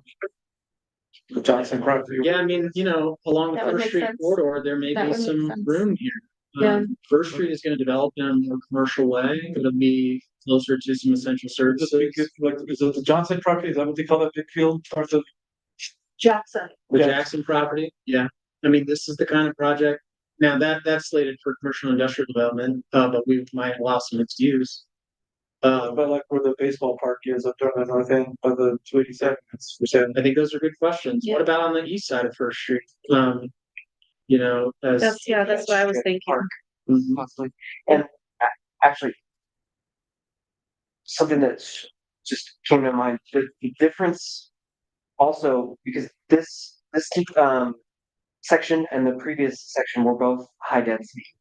However, just looking at this building type aside, the curved street is completely different aesthetically than that straight Broadway with Yeah. two-story Yeah. apartment building, two-story condo, two-story apartment building. It's, you can only see a certain amount of them at any given time period, and that, I think for larger density areas, I think those kinds of curves and turns and I guess interest is I think really important to hover over the density. Like you I think can that's- sell silver. I think that's especially true in a suburban project, right? Whereas like in an urban project, it was along a major thoroughfare or along, you know, like more close to downtown, you might want more of a gridded pattern, right? But you would also do a different architectural style. Yeah. Yeah, that's a great point, though. You do soften that density a lot with some curved streets. They're great one. Right, Braden, shovel on. Let's fly. Okay, so this one, we're not gonna go in anywhere.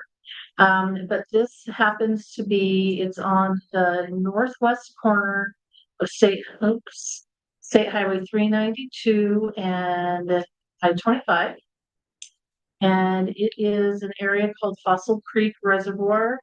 It is the result of a transfer of development rights program that Larimer County did. So a transfer development right program is you identify where is your sending bucket and where is a receiving bucket. And our next stop is going to be the receiving bucket. So a value to this land, one of there was a density ascribed to this property. And the property owner said, all right, I have the right to develop this property. I can have 100 units, let's say, on this property. And the county, and working with the city of Fort Collins, said, this is a really important property. We'd like to keep it as is, untouched. So if you were willing to give the property to the county or sell it at some rate, reduced rate, we will ascribe those 100 sellable building units to you. You can go on the open market, and then within this geographic area, that's going to be the receiving area. So property owner with now 100 sticks, you go out and you sell that extra density to this particular area, and it's a private transaction. And then what you see then is you'll have a higher density development across the street from an elementary school, across the street from a high school, within walking distance of 2 middle schools. So you're preserving something that's good, and then you're getting high density.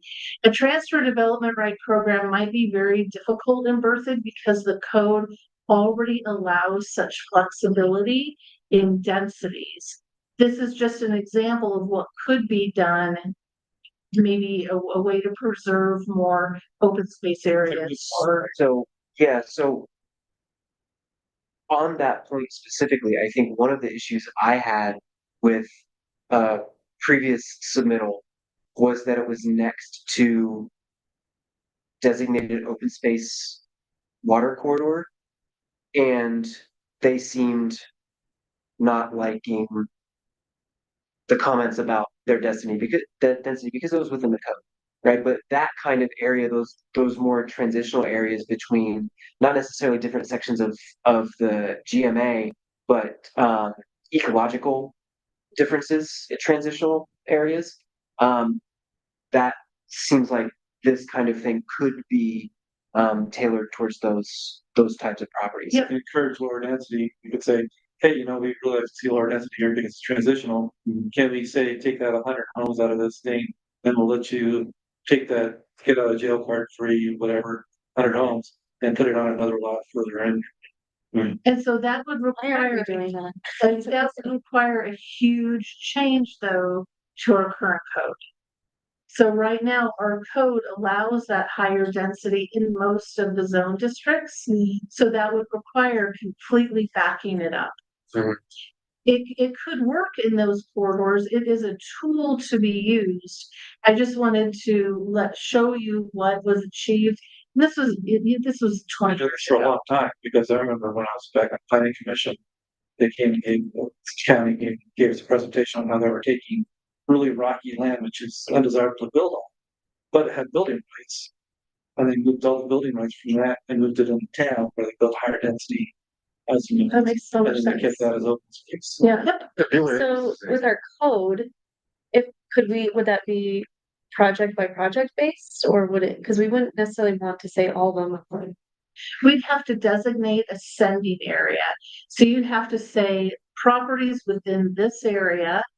We will allow you to go through this very detailed, laborious process in order to get your sticks that you can sell on the open market. And the receiving area for your sticks then is in this area. So you have to have a sending bucket and a receiving bucket to make it work. It's not just this open free for all. Fascinating. It's really creative. I like the creativity. it's in a city river. Yeah, it's a really creative idea. If we could preserve more open space that way, I'd be all about it. However, Or preserving. Or the creating- conversations, however, the conversations then would be towards the receiving area at the density. Yeah. Right, Because people would Right. forget. has to go somewhere. Right. Gotta go something. It's a great way to sell apartments though. Say, hey, this is how you get open space. Yeah. I mean, then you at least get to pick the desirable areas where you want to preserve it, have that balance. So anyway, the Berthoud Town Code is great because it does require housing diversity. It requires a lot of density. It allows a lot of flexibility. So if you wanted to do something like this, you'd almost have to reverse some of your flexibility. And taking something away isn't always a good thing. But I just wanted you to see. All right, now we're gonna go, this is Observatory Village. There's Zach Elementary School across the street. Fossil Ridge High School. You have Preston and Kennard within walking distance. So, No French. so here you go. This is the additional density that you have. There are some alley loaded products. Jeez, It's like south of the high school. that's dense. I mean, feels. Did a good job. Is that more dense than usual, you're saying? This was more dense than usual. Again, this is 20 Okay. some years old. Feels like a regular. Smaller, It's like south of the high school. smaller backyards. Yeah. With really no front yard. Okay. The houses are great. Yeah, I like them. Look at that. That's like straight out of Old Town. Some of the, garages. I That's like think. process. Yeah. That's really cute. So again, here, so tell me what you think about this. I like the architectural style of the houses. They're not just boxes. I like having the porch up front. I mean, that pine box, but and have it's a garage. It's back behind the porch, right? Behind the porch. Like it. Barely behind the porch. Barely. Yeah. I'm sure that porches make a There's community. loaded garages. I like when the garages are back and the front of the house is forward.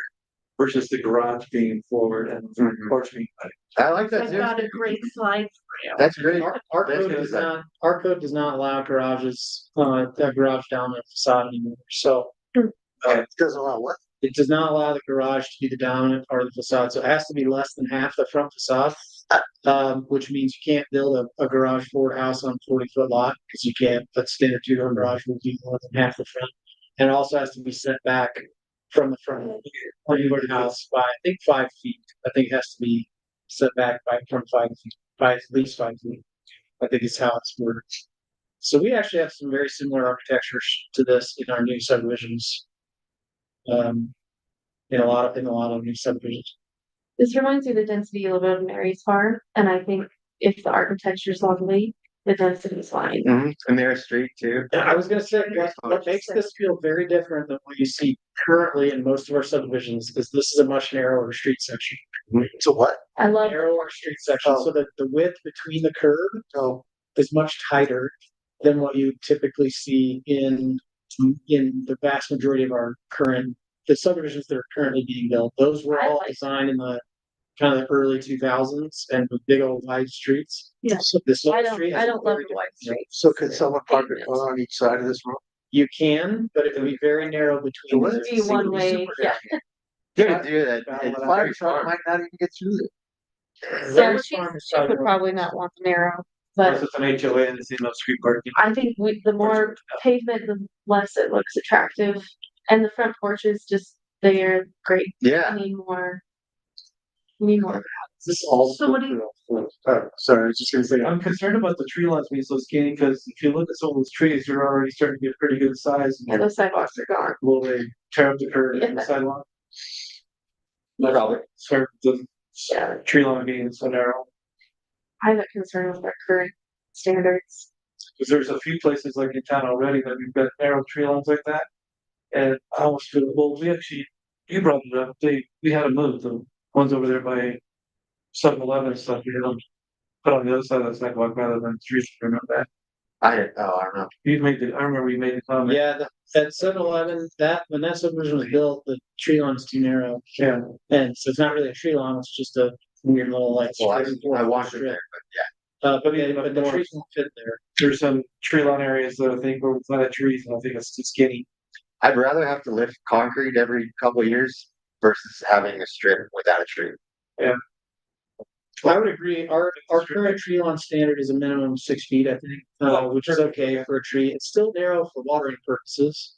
So you get a lot of overspray, they're hard to water turf. So 6 feet is not ideal, but it Looks like 3 feet or 4 feet. that's very narrow, but I bet it's 5. Really? Are these production builders? These are production buildings, These are great. almost certainly, yeah. what would you all think about the feel of this neighborhood if it didn't have split like the split rail fence, but it had 6-foot privacy fences? They're far enough. I can only get away with my fence because I'm in Old Town. I don't Keep the think. fence Sorry, 6. where something can hide it. There's those folks that If they were up on the front, practical. if it goes up in the front corner where that meter is on that garage, I think that'd be too close, because everything would be, it would ruin it, it's too condensed. But with it being further back on the backside of the house. Yeah, sure. So one of the cool things small town culturally is in the 40s and 50s, everybody had front porches and everybody walked and saw your neighbor on your front porch. We've shifted as a In the- society now, as everybody's in the back. They want the privacy, they don't want to be, and this lends itself to that front porch, community, small town. Even if it's a psychological thing, it's there. Stuff that your neighbors talking about. Yeah, I personally think it's, yeah, I love the front porches. I do think, I'm not that, I really not sure this discussion, but just living in a neighborhood where it's all split, 3-foot, 4-foot high split rail. 20 years from now, 30 years from now, won't be a problem with vegetation before that. You like literally feel like you're in a fishbowl. Yeah. I Yeah, totally I see what you're saying. You like Yeah. walk outside and you're just Yeah. like. Hey, everybody like Yeah. that. There's my annoying Yeah. dog again, there's Yeah. my kids being crazy, yeah, totally get The it. reason I moved out of Heritage Ridge is our backyard. We're at the bottom of the hill. It's 3-rail fence. There's 7 houses that all bordered my backyard and they were all like 10 feet above me. So anytime we were in our backyard, we had a half acre in Heritage Ridge, if you can imagine, it was a pretty big lot. Yeah. And it felt like, we called it the arena. I thought it was kind of fun. But like, we'd be playing catch and we'd have neighbors watching us on their second floor balcony, 50 Yeah. feet above us. They would even see into your house too, I think, because there's no Yeah, it privacy. was kind of Yeah. weird. So, Yeah. so I mean, Yeah, people do want privacy too, right? Yeah. I think the split rail, I'd be fine with that way, to be honest. I don't know if that's anywhere in our code. I think that's more of a Metro I'd rather District. have a smaller. It is, those are typically Metro District HOA decisions. Yeah. So what I've heard on this one, wider tree lawn, you like the more narrow streets, the porches, you don't mind how the setback. I actually really like it. You mentioned and the walkability to the schools too. I mean, just as a whole Yeah. thing. What's the best thing? I'm sure that makes this neighborhood pretty desirable, just to be able to, all three levels of school are within this neighborhood. Yep, within walking distance, and here's the dead end, You can only high get that school tennis density, courts. right? And you can all- Yeah, they got tons of green space. I would argue that this is not unlike Vantage, except Vantage has much wider streets Yeah, what is the Lucas standard for what's the narrow and street? smaller porches. Um, that house wasn't necessarily that neighborhood wasn't necessarily an HOA or a rental I district. bet money in there goes some. What do you think's comp, when we looked at that, what was common? There's a lot of common, open space and, there's some parks and open spaces and just knowing that this is northern Colorado and it's relatively new. It's an HOA or a metro district or both. Yeah. I would bet, Metro District with a higher HOA. but there's plenty of common areas, there's plenty of common space in this other, I mentioned. With some, parks and other stuff. Can I just make a quick Metro District comment? Because I think there's work we have to do to make our policy more appealing to developers so they can make money without having a Metro District and we can still have a good product somehow.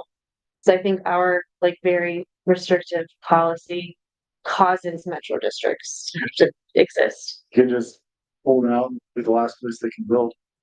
There you go. Our greatest strength is patience, man. Push it down 20 years. Okay, we're leaving Observatory Village. So it'd probably be a rare town that will be majority metro pretty soon here. To use, No. and no one else around us has. Developer pays for the streets, sidewalks, sewer, electrical, It's a lot. parks, landscaping, or they don't. Which one do you think they're gonna pick? Every single time, Yeah. 100%. They walk away with tens or hundreds of millions, versus not Farmstead. getting their money back until they sell the lots. It's a no-brainer. Actually, we do have two large subdivisions underway, Yeah, Harvest is aggressive. Hundreds. And in fact, I'd like to have them present to us, have Harvest And they're- present and they're because they're doing it. And so the reason why, there's two things there. By the way, Harvest, I really think Harvest is an attractive subdivisions. They are much more expensive lots because they're larger. They're big. And they have almost no amenities. You know what? Their park is not, and I don't think this disparagingly at all, but it's small. It's a little shade pavilion and some benches. Yeah. They have almost no trail, there's no trails really, and where there are, they're mostly soft service and concrete. So the level of amenities is dramatically lower. Maybe that's And those are the, very expensive. that's large the element lots. that we could address because not everybody wants the amenities. And Farmstead is unique, and that's true. Cause I don't need those. That's true. You know, Farmstead was unique because the developer was also, at least in the initial phase, is also a construction company, if I understand that right. And so it's much less expensive to do that when you're the builder and the developer. sure. That's a different story than when you're doing the development work and then selling to builders and you're Is that vertical contracting. integration? What was that? Is that vertical integration or something? That's what they call that. Probably, yeah. And you have to remember that different neighborhoods have different amenities and infrastructure, such as the non-potable system. That usually just can't be your regular Joe HOA operating and managing a non-potable system. You're going to have other individuals that are doing that as well. And in our Harvest, we're gonna go to Harvest Park next in Fort Collins, but in our Harvest, those homes also sell for over $1 million. A So, lot of them are golf course refugees. There's several there that have. From the TPC. Yeah. In Harvest? Yeah. Yes. Yeah, I know at least 3 people. Yeah. I think just picked up on it I too. think that should tell us something, right? I think that tells a story that we need to be listening to. Well, our. What it's worth, Talk about. at least 2 of the 3 that I know, do not do it for financial reasons. No. Right. Yeah. Yeah. okay. So we're almost out of St. Collins and then we're gonna have to make sure your tray tables are up. So this is going to Harvest Park. This is also within walking distance of all of the same schools. It's just across the Fossil Ridge campus from Observatory Village. So this is kind of a new urbanist development It got started in Fort Collins about 25 years ago, so the trees are a little bit more mature. But what you're seeing here that's different than Observatory Village are no garages up front. The track. And I noticed right away that they're all blooming trees. And that was really pretty. Yeah. Yeah, those kinds of trees. Or the street. See a car parked on the street. So. Oh, there's. Divided. There's you bunches. know, I like, But you also notice that in the stretches where there's a bump out, there is no trees in the tree line. So just spin back around. oh, I love these. These are cute. Oh, there is one there, but You're right. back where we were before, there were no. Probably that van over. All right, I lied, never mind. That spot where we were at, I don't know where it was at, but there were no trees in it. Some nice feeling. Those are very, if you look, those are very close setbacks to the sidewalk, by the way. Those front porches are probably 10 or 15 feet off the sidewalk. That's Love it. very shallow, But massive tree. but it's a massive tree. So That's true. totally different. I love that. The tree lawn is maintained by somebody else. It's not the homeowner's responsibility. Metro District So HOA. HOA, Mr. District, yeah. And it's a little touchy, right? There's uniform grass, so uniform landscaping. Mhm. I don't I know. like that. Yeah. And- And the architectural styles, they're different. There's Yes. color. There's a little nod to the past. Feel to it. I don't Feels, know yeah. that it's built over, but it's got, It looks It's like got a- parts of Denver. Yeah, That's, Yep, that's the New main- Urbanist, This right? is the character I'm missing in our Yeah. new builds, right here. That's a small, charm. Small town charm. It's charm. Oh, okay. Now, one thing that is noticeable here, and it's, maybe it's not this entire subdivision, but that stretch. Those houses are all elevated and their sidewalks from the, or their approach from the sidewalk to the house, they're all stairs. That's So so, just as a side note, that's great. It creates some accessibility challenges, but, sure. And not over here, is it? yeah, in most of those cases, they're all elevated up to the. But that's true in most of our new subdivisions too, by the way. They do that because then they don't have to dig the basements to each end. I was just gonna Oh. say, do you think most of these homes have basements or not? I would bet that's true. Basements are half basements, like a crawl space on one side and a full Oh. tiny basement on the other. Are these production builders? Or are these? Looks like it. Yeah, that's awesome. This is like a lovely development. Agreed. Okay. So the other thing that really changed that streetscape is these are alley loaded. Yep. Alley loaded has a very different feel than garage dominated, where all the front yards are actually just big 3-car garage driveways. I also don't mind, it might be annoying. However, aesthetically, I don't mind the fact that parking is free but limited by those bump outs. Mhm. And so you don't get just stretches of people paralleled on the side of the road. You have, here's a parking lot, you didn't make it, you gotta go park in the back. Hmm. And it sort of limits that. Well, that's really good. Almost get rid of the median in the middle of the road. And give it all street parking.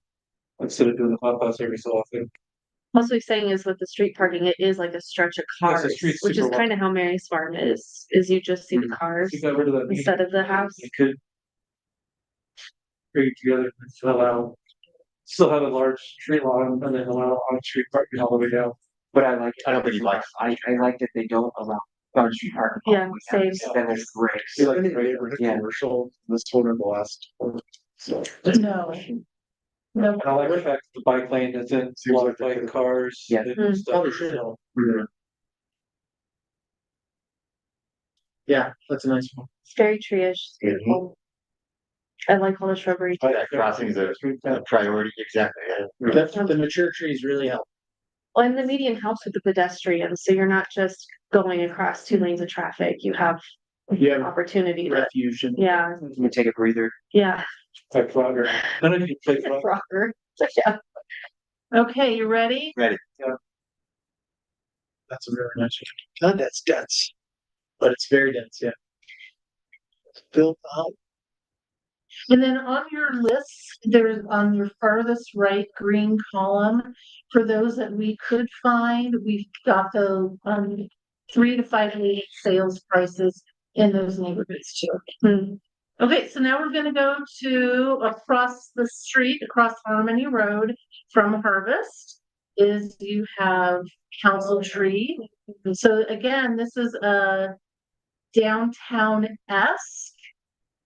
You'll notice here on the second floors, you have windows. This is what you were talking about with your Florida experience, though. This is kind of a uniform style. Is that correct? It's a very uniform architectural style, yeah, because it was built as a single shopping center. It does have a little bit of variation, but you can tell there's a lot more kind of consistent architectural feel here. And it's 2 blocks long. I like this better That's than all. Centerra. Yeah, it's only 2 blocks, right? It's not like a half mile long like Centerra And Promenade. those second floor windows could be offices and or apartments. Cause I've been up there, applied for a job up there. There's a library on the second floor up there. Really? I think And- one of the Fort Collins libraries. What? It is behind here. There's a pedestrian alley. Yeah, no cars can go in there. I still think whoever said it, I love the idea that if we had something like this, it would be like cobblestones and just pedestrian down the middle with the shops facing the path and then the back side's parking. I haven't actually seen a lot of examples of that in real life, but that would be much better than, yeah, because this is like Frogger, because I had to park far away and then cross this to get it to a store the other day, and I was like, this is That's just encourages Crazy. people to drive from store to store. Yep, and then back here you have Lowe's, you have Sprouts, you have DSW, you have Cost Plus. So connected to this, the end point is the big box area, and then you have smaller. And for what it's worth, this is likely what you would see at Ludlow Farms, something similar. So as you enter Ludlow Farms off of Mountain Avenue, you might see what looked like the other end, down here. So what would be Gateway Park Boulevard or, Ludlow Farms Boulevard, would probably look like this as you enter, with, larger format retail behind. So this is what they envisioned. This is what we showed in our Mountain Avenue overlay plan, which is what they borrowed from. This was the vision that we articulated as a town. They said, hey, we actually think that's pretty cool. If you guys like that, we'll just put that in our development. Except they are saying, I'm sorry, except they are proposing to put a pedestrian thoroughfare instead of the parking. On the back side. Right. Yeah. So this would be like north-south, right? So if we turned into Ludlow Farms off of Mountain Avenue heading straight south, this is kind of this is what's envisioned, kind of that style of development with parking behind and then larger format retail set back off Mountain Avenue. And that's a great example of when we provided the future land use map with the Mountain Avenue overlay. You provide examples of what you're looking for, and you get a good developer that wants to partner with the town, then who recognizes this is what you've envisioned. I'm going to give you what you envisioned. Yeah, this was our idea. Not this, but I mean, in the Mountain Avenue plan. Yeah, and the developer says, okay, if that's something the town likes, I think we can make that work. We'll do that. So when you are able to adhere to the vision in the future land use map and you get a developer that presents something that adheres to that vision, that's when the good partnership can happen. Do you know if Ludlow is it going to be all one color like this, or are they going to try to do different? I don't know that we've even got I that. think it's that multiple colors or When in the renderings of the Mountain Avenue overlay plan are brick in multiple colors and much more like what we looked at downtown Ludlow. Okay. That was the rendering of the Yeah. Mountain Avenue plan. We haven't seen any official plans from them, but they're basically just kind of copy and pasting what we showed. So I would expect it to look more like that. So these next stops, I'm assuming that we will go a little bit more quickly. Again, if you're enjoying this, we can have another work session to get caught up on the others. However, I think we're going to start seeing a theme, even though you might see this in Aurora or you might see this somewhere else. There's going to be a theme, and you can just start saying ditto and pointing other things out. Okay. So now we're going to go to Rigdon Farms in Fort Collins. This is an alley. You have very large homes, very tight alley, an ADU over the garage structures here for the most part. And this is Sitting Bull Drive. It is very narrow.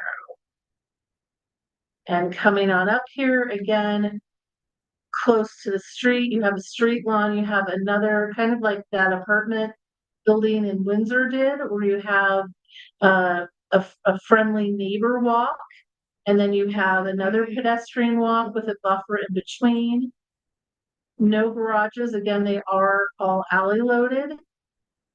The architecture, the setback, some of the same things that you've said that you do like. So no yard. Very nice. Yep, very small. And then we'll quick go back down here and look at something kind of funky.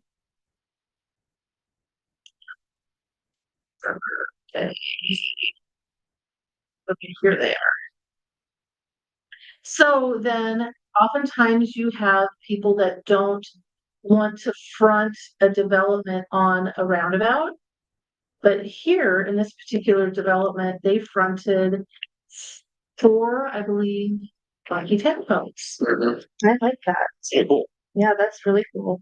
They're detached, so they're not a real townhome, they're single family detached, but they're 3 stories. Is that a row home? That we call this? Yeah, row homes are normally connected. You call these like shotgun homes, that you might see in New Orleans. Or I love that whole white house. Oh, interesting. That's one of my favorite architects' houses. Like, Yeah, I remember it very specifically. yeah, It's good xeriscaping again, at least they tried. I Tons was right in there, a tons single of rock, person, I live there. You know, like that's a for great sure. product.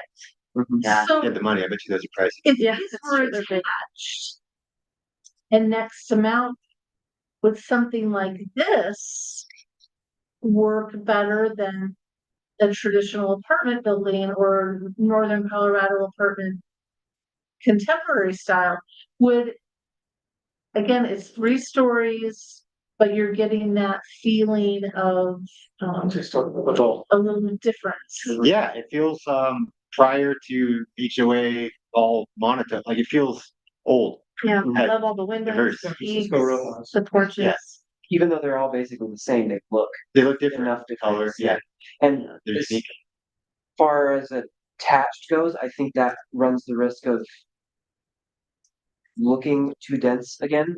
So if they were to be attached, I think if it were what you guys said about the garages, the garage setback as a necessity, I think if the attachment was required to be a In the separate setback, Mhm. right? I don't know if that's architecturally makes sense, but something that you can't.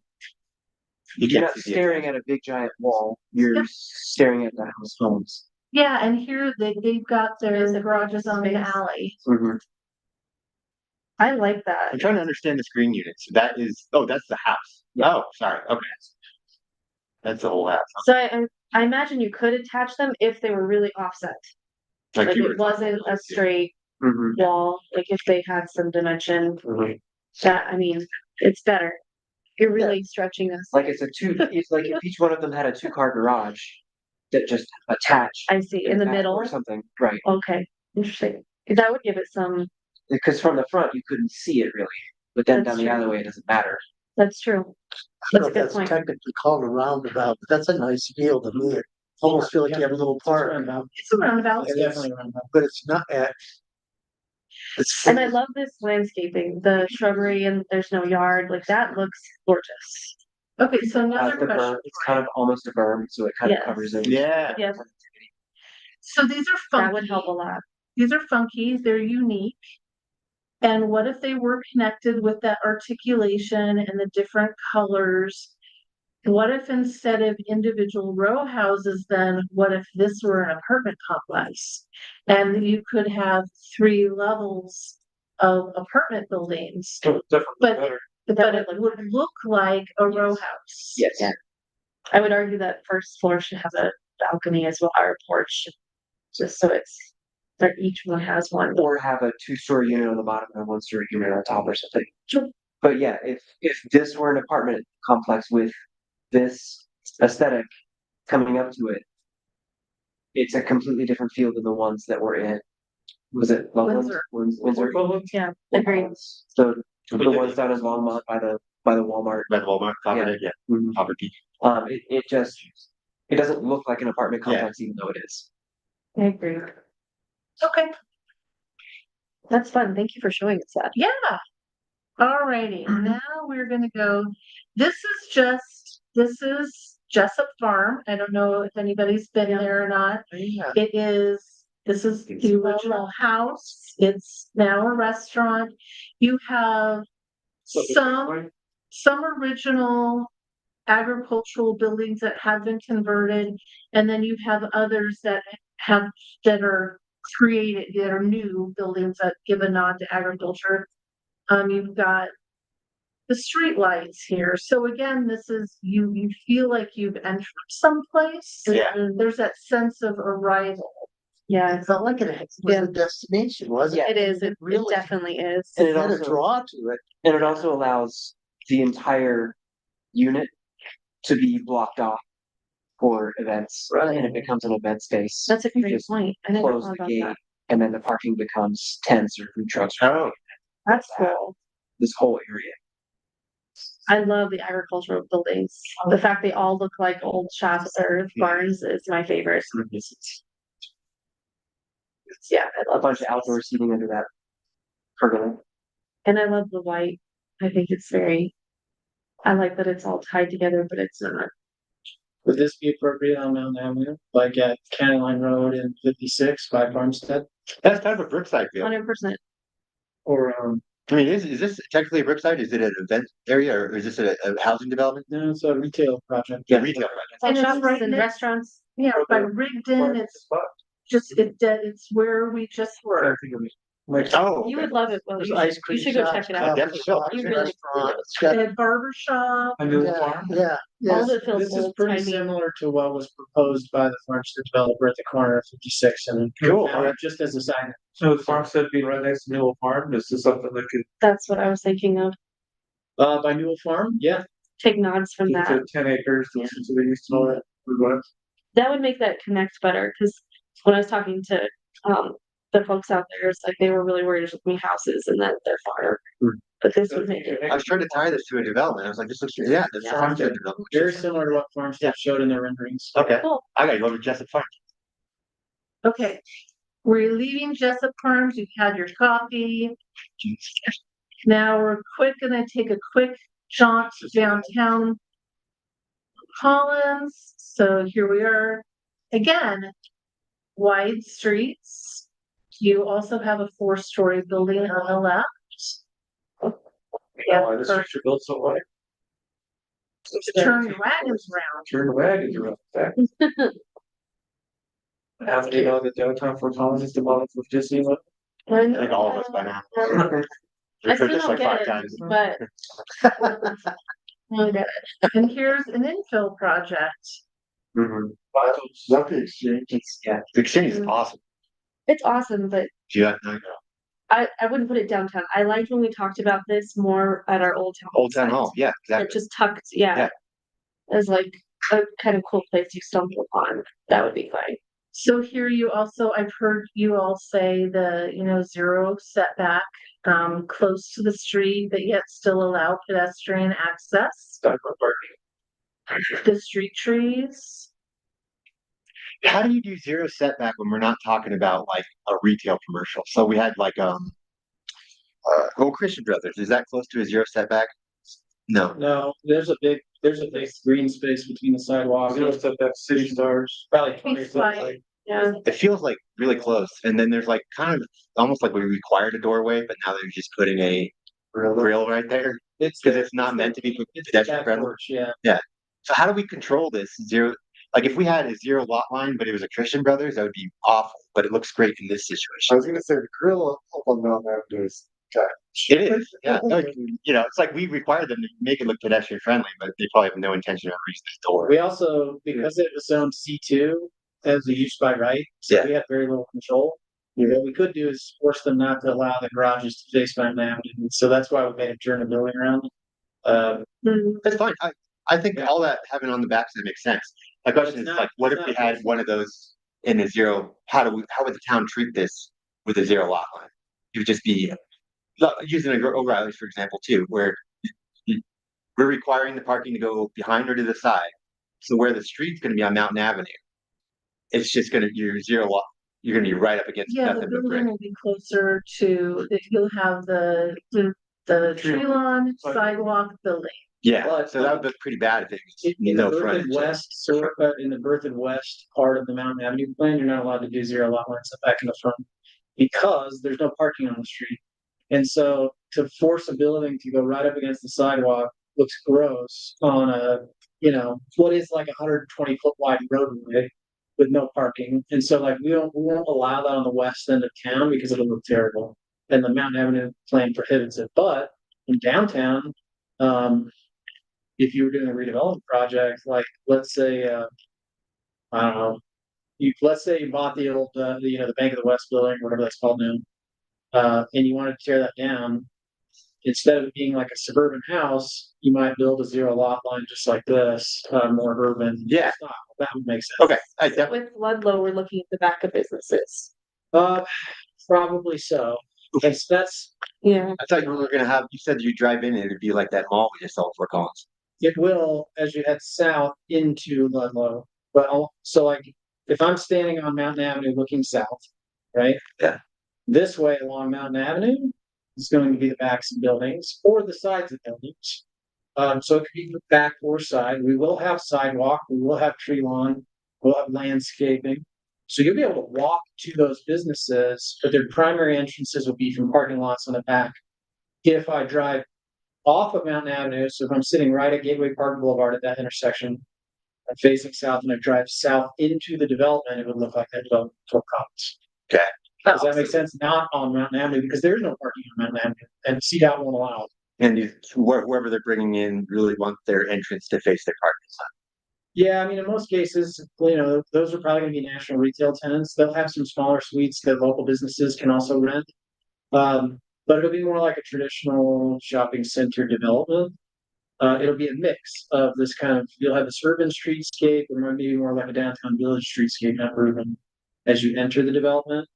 Then you'll hit Welch, you'll turn right or left and go in, and then go back into parking lots to access those other buildings. And we do require four-sided architecture, so just Yeah. because when we say back, Right. think of like a strip mall or a Yeah. flat wall with a door for employees at the back. There will be requirements to have like fenestration and so that it's inviting and light. Blacked out windows. Yes. It's like Do you have that. an example of how this? Yeah. It's I should have expected this, I just never have. So, So, Yeah. yeah, that doesn't, that's the back of their so building. okay, But that's not, sounds great, that's No, like, it yeah, a bunch doesn't sound good to me. No. The whole thing. that Christian You can't Brothers, build the downtown streetscape there because there's no on-street sidewalk. It won't work. It won't make sense. You can't have the front of a building on Mountain Avenue. Can you have a West of faux Berkeley front Parkway. where it's just windows and awning and the name, but there's no entrance on that side? yeah, That's basically what. yeah, Christian fenestration Brothers is like the last openings that it would look like it's a primary entrance, but it would be a primary entrance. Okay. So for instance, Heron Point East, which is north of the Woodcock roundabout, that's where Dollar General was considering going, but they withdrew their application. And one of the requirements that we had is that, again, it was the same concept in C2 or C1 zone district. And we wanted the buildings up adjacent to North Berthoud Parkway. And part of that is we wanted the glazing, we wanted the fluctuation of the wall plane, and we wanted pedestrian access so that there could potentially be a secondary entrance right off the sidewalk from North Berthoud Parkway. They would have a big tree lawn and what have you. That was some of the deterrent. They did not like any of that, but those are requirements that are within our code. And so we wanted, obviously, because we don't want to see a blank wall as we drive down North Berthoud Parkway. That's not inviting for anybody turning in any way, shape, or form.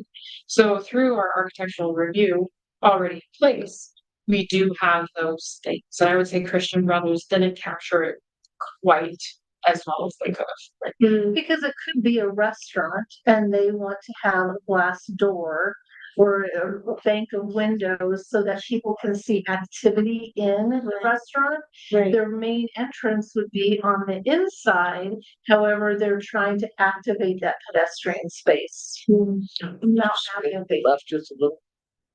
do you know any examples of this being done? You get in Northern Colorado or anywhere? Oh, there's tons, yeah. I mean, from a development standpoint, Where, Windsor, Fort Collins, Lebanon, I could think of lots of. like a huge commercial area that there's not actual frontage onto the. When we had our artist rendition, that skate park over there. I envisioned that building looking a lot like some of the things they showed. There was second floors that were open in restaurants and things like that. Can't even third floors. Exactly. Now, whether or not that actually gets built is an interesting. Yeah. Yeah, may or may not, but Okay, that was certainly the vision. And some of those were freestanding, remember? So they were all freestanding. I didn't see.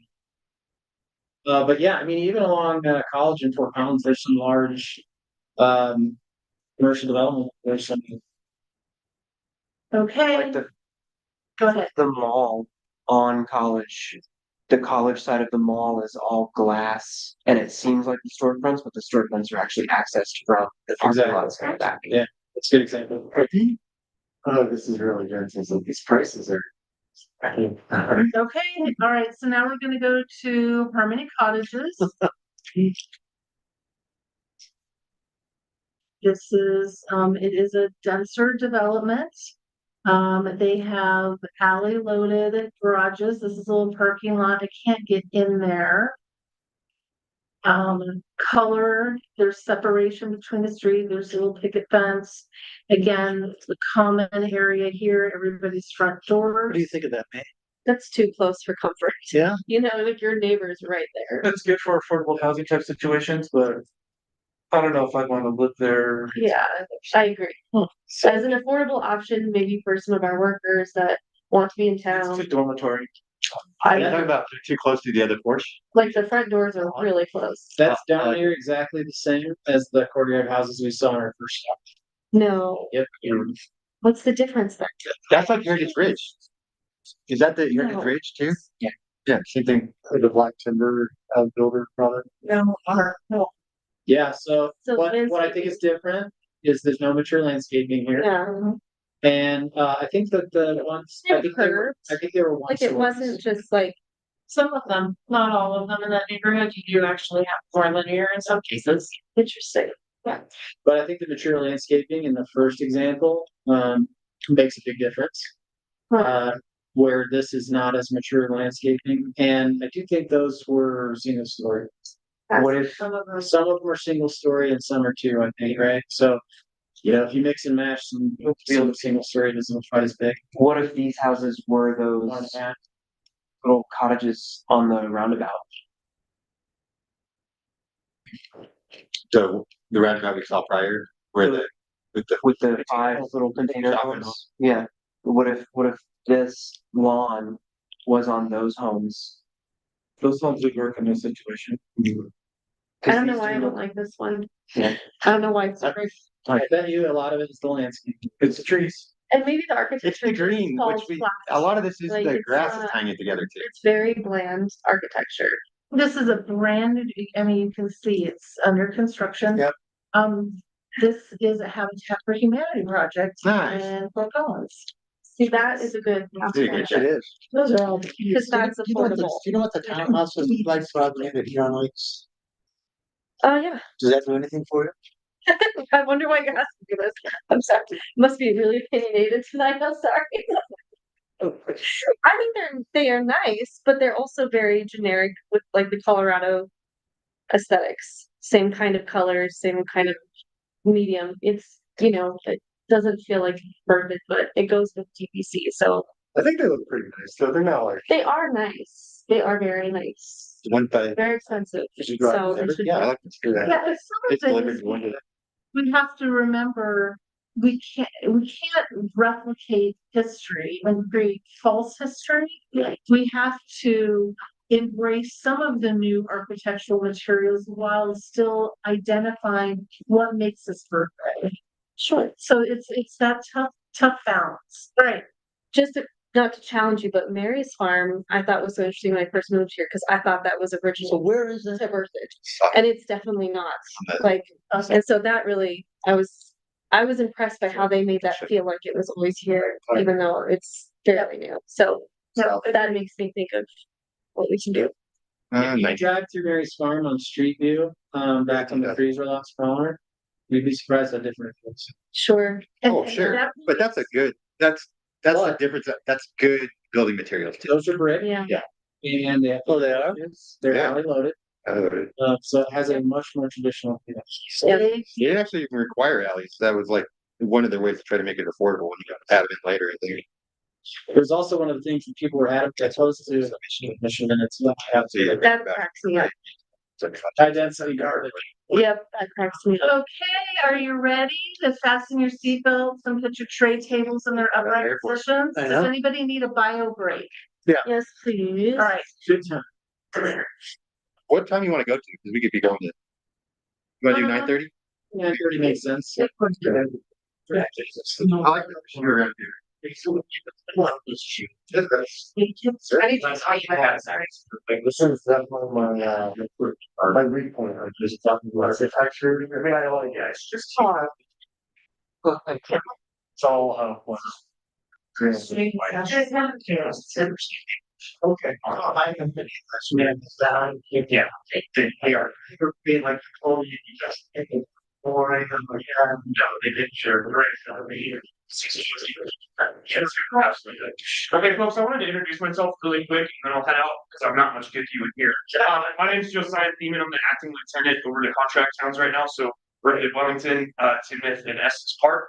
Pretty much my job is just to support him and make sure that he's supporting you guys to do what you guys need. I did get your number from him. I'll just shoot you a text so you have mine.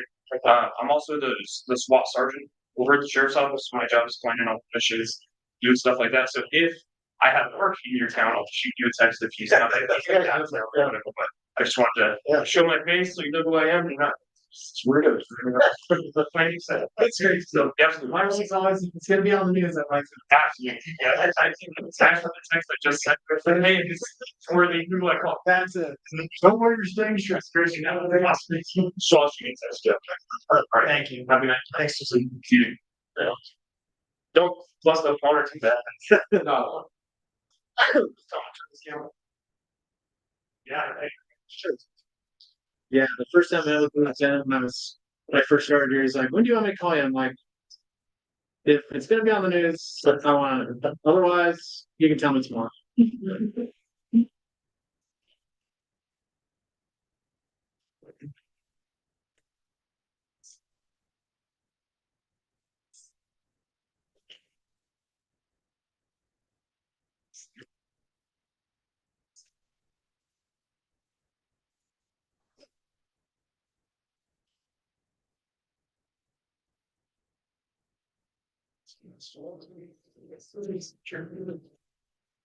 We have a couple of other items, that I haven't added yet, okay. that are kind of like, we have some holding items. Others that will add, or if the departments didn't have a. To put first, so. That. I guess I got this on having,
All right, we've flown into SeaTac and your luggage, you had to wait 2 hours to get it.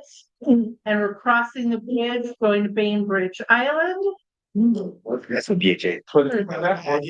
So these That's are cute. new, these are new homes. Really? Wow. It's an old tree for a new home. Yep.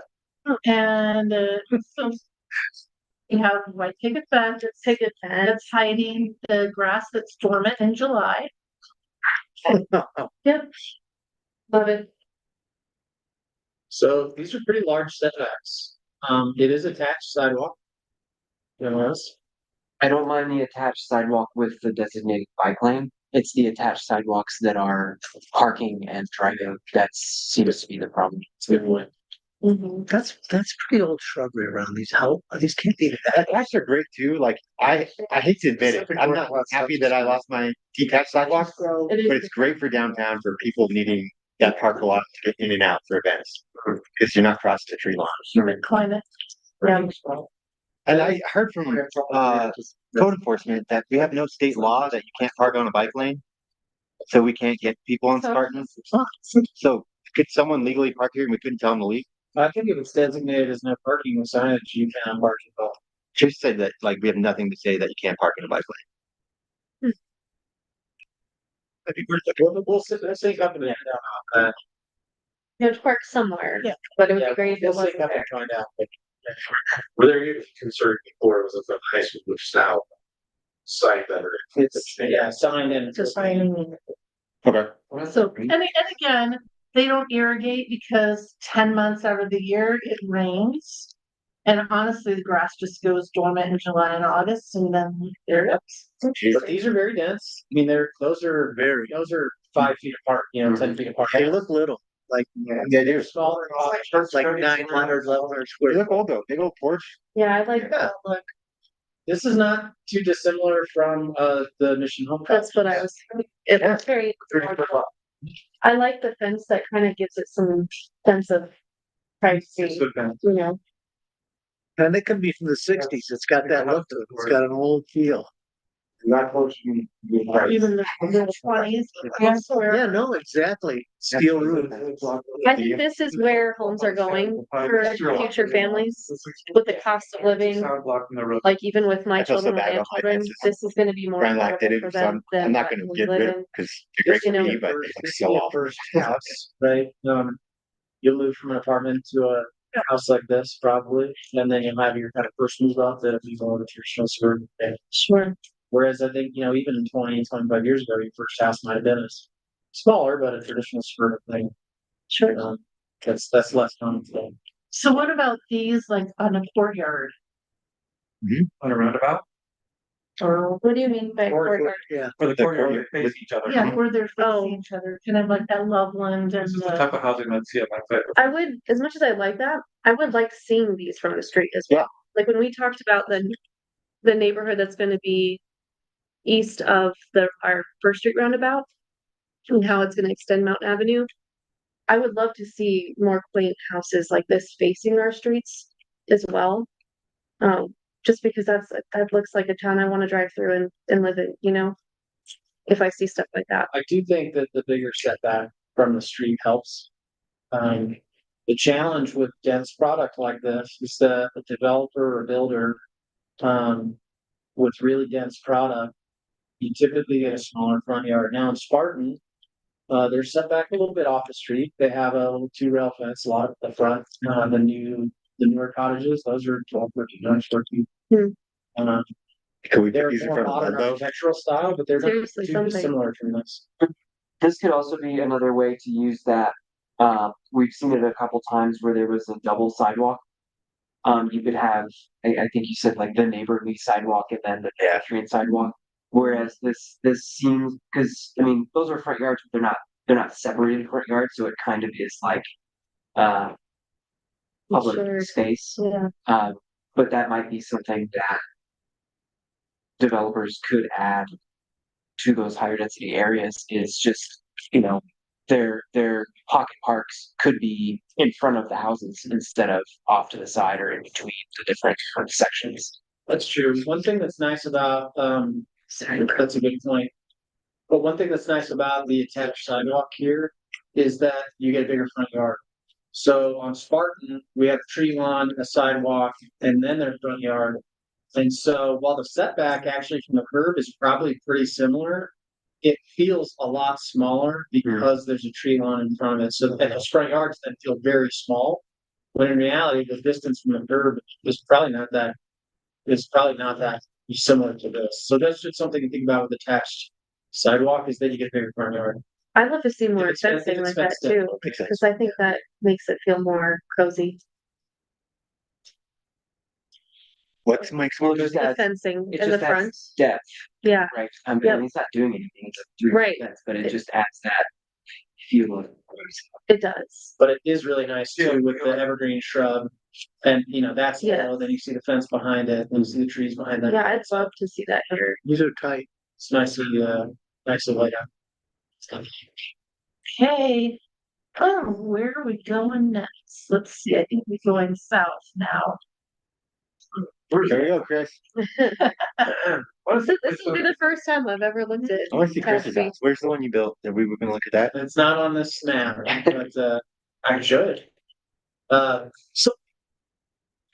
So this looks nice, but these are custom homes, not dense. Correct. It's golf course. This is like a custom home neighborhood, it feels like. So I wanted to show you two things here. The first is, Oh, great. notice the garages. Mm-hmm. This whole subdivision, the garages are either very recessed or they are all side loaded. It's one of the two. That's an L, I'm pretty That's the sure. L. It is, yeah. So there's a side load and there's a front load, but it is set way back. All the houses on the street are that way. So and maybe you can spin around a little bit. Yeah. These are all block walls. There's no fencing. That's very California. I don't know if that makes sense here. Wait, what's the block? Where? I lived in a number of neighborhoods, no They're fence. all block. Oh, yeah, Yeah, that's I not, mean, None. that's not uncommon either, but block walls is very Central Valley. That house on the left is all brick. I It's like all that. brick. It's a beautiful home. Yeah. The other thing, if you'll spin around a little bit more in, these qualify for California's very rigid water efficient landscape guidelines. Is this Really? So I just want to show you what Like water what is? efficient landscaping can and should look like. Yeah. That's zero escaping with an X. That is xeriscaping with the X. Is that That's mulch? That's mulch. It's mulch, it's evergreen trees and shrubs, some colorful bushes, and then a small amount of irrigated turf grass. Yeah, like it. So, sometimes we talk about xeriscaping or water efficient landscaping, it's really bad rap, but you can do it in a really beautiful way. Yeah, I Yeah, totally agree. a lot of people just put rocks instead of shrubs Yeah. and That's right. plants and And rocks is easier to manage long term, right? Mulch has to be Yes, fresh. yes. The townhome that just came in. Grass is They a just thing. dumped rock. All those houses have tile roofs too. All of these landscapes actually were all done after the Very- model water efficiency landscape ordinance. Very nice. That's Wow, much even that one under straight ahead, huh? rock, I think, I like it. but it's not terrible. I mean, it's an attractive landscape, but it's a lot more rock. But these are all. I would put more I shrubs. like that one. Cool. So just something to consider. These are, again, good landscaping. Yeah, but those are, I mean, in the right neighborhood, those are $2.5 million homes. Yeah, Colorado. attached to those are probably $700,000 homes, but you're right. These would be very expensive homes in Colorado. So anyway, So the garage recessed or side loaded garage. I like It's a totally different. It does. is there landscaping? Okay. Would you imagine if that side load was a front load, what that would look like? Yeah, totally different, 100%. and it would be uglier in my opinion. Oh, So we're just going down south a little bit more orange. So this is a historic it's like Europe. downtown. And So there is a roundabout. Really pretty. Pretty. Here are 2-story downtown buildings, Where is this? Orange, Orange what? California. Orange, California. Oh, I thought you meant like Orange County. Oh, Orange, California. It's Orange City in Orange Orange County. Is that the downtown, like that, was that a park? Or is This that, is, yeah, that's Like downtown. Disneyland, Orange County? I like that. It's a Isn't that destination. where too. Anaheim is? Do they have like, oh, that's too small to I have like like concerts? I like the tree roundabout feel, like That's cool. There's the a little fountain. pedestrian, yeah. That's a good gathering. Yeah, fountain, See, isn't that it? band shell, mate, we were talking about See, gazebo this. Yeah, where are we putting our We gazebo? need our This is official something town we gazebo. like. Please. You know, I like that. Everybody- Bandstands. No, exactly. There's some subjective. I've messaged her, she won't get back to me, so. Right, this isn't subjectively attractive. I actually wants to Bandstands. respond. Yeah, it was- But you look, there's such uniformity there. Right, and you're either comfortable with that or you're not, but the Doesn't this feel Loveland like didn't that? have that kind of uniformity. This feels like Loveland. Pearl Street. Not either, no. Yeah. And so you have the, Look at those of course, these are concrete historic barriers. structures, but you have little awnings. Yeah. You have lots of windows. You have the street lamps and banners. Well, it looks like they permanently closed the street. You No, know, that's just for an event. Yep. It is? and you see out here during the summer, they have. No, that was during, sorry, that was during COVID, so that was. Yeah. I don't. COVID didn't count for me last year. Stretches of building there. It needs a lot of variety. Oh, it's got a nice feel. Does it? Okay.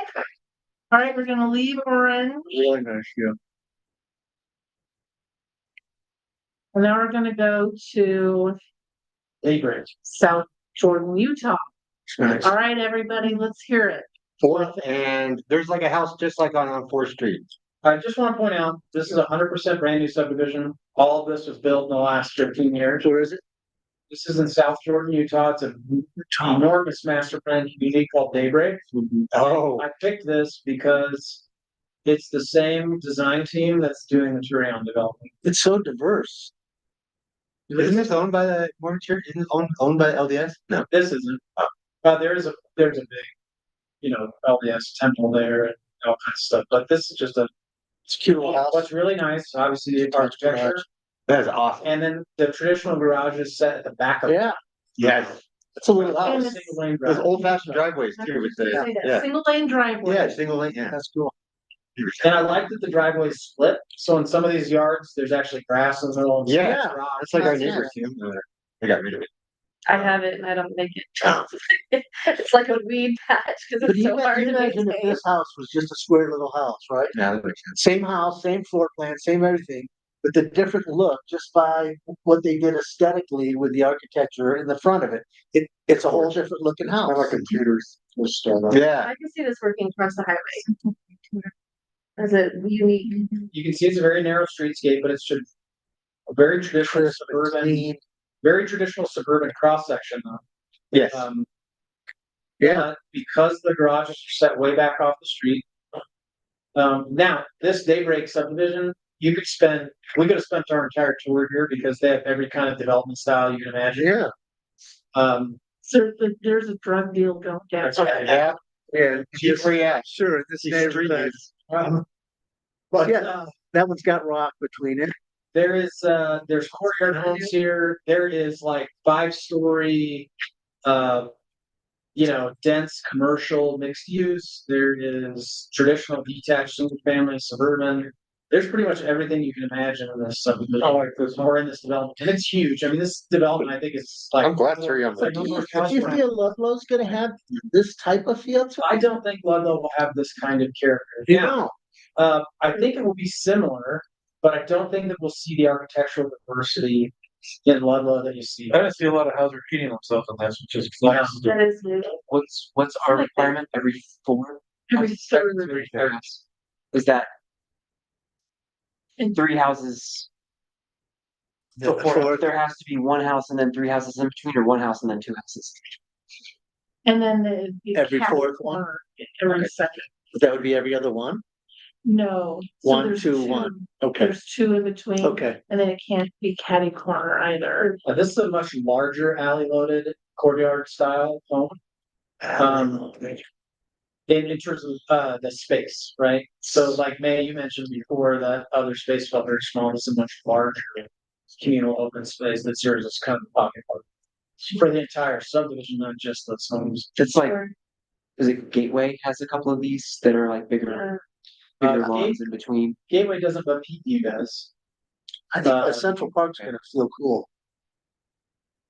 Yeah, Yeah, Gateway's got It's one. not Ludlow, it's. But it's called separated Ludlow's by a County. street, but it's separated by a street. So it's like an Peak actual. view, but at the Gateway, there's some houses that face right onto that park.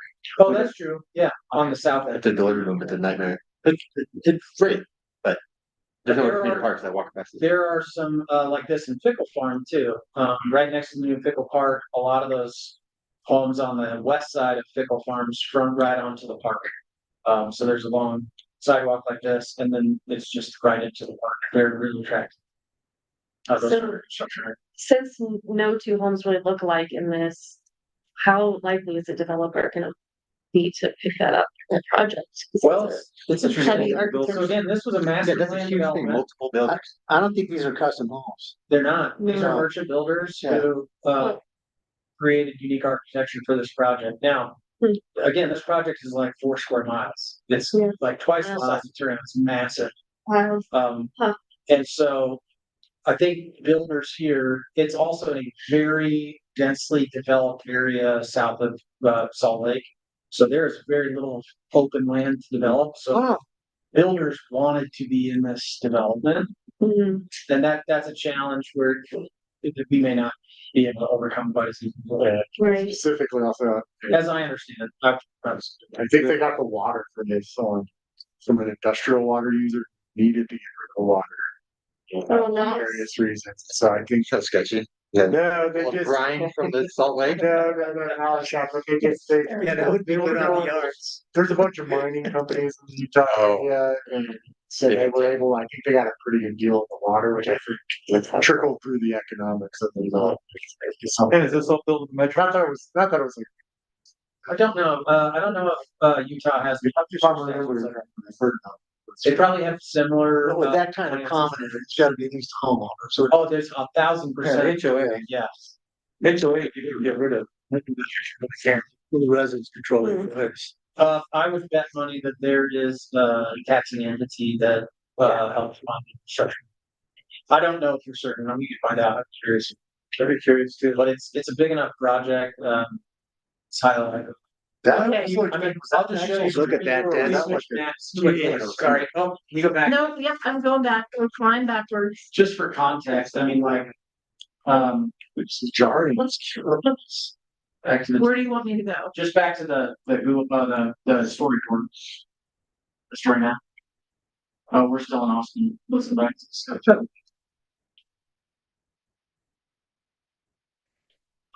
That's a big, I was just gonna show you the scale of it. I don't know if you scroll back up, Ian. Yeah, let me get there, sorry. They do have metro districts in Utah. I'm not surprised. I mean, the development of that magnitude is probably gonna be. Sorry, we're gonna see Orange, downtown Orange. And then let Oh, me South get back Jordan. to South Jordan.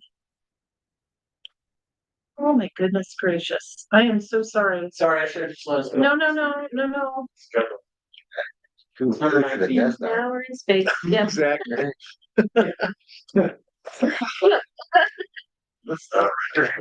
Elon Musk smart. For scale purposes, like all of this is Daybreak. And like this is Turin, right? Something in the center, right? This is a massive project. And you can see just how, I mean, you can imagine, like, there's some very, kind of downtowns, like urban tall buildings here. But you've got a whole mix of stuff. So looking at this map, this might be off topic, I apologize, but looking at this, what is it? Ogre Lake. Ochre Lake. Yeah. I know we've discussed possible water storage options. Developers dig a hole for us. That farm, yeah. Yeah, so it's the amount of storage we need, like for our gap water, is thousands of acre feet. So it would require a very deep hole or a very large hole, both of which would be very expensive. I don't know how big that is, but I bet it's not even 30 where we need to store for our. That's a lot because there's a golf course up there that It varies, but I think About it's the distance, probably 15.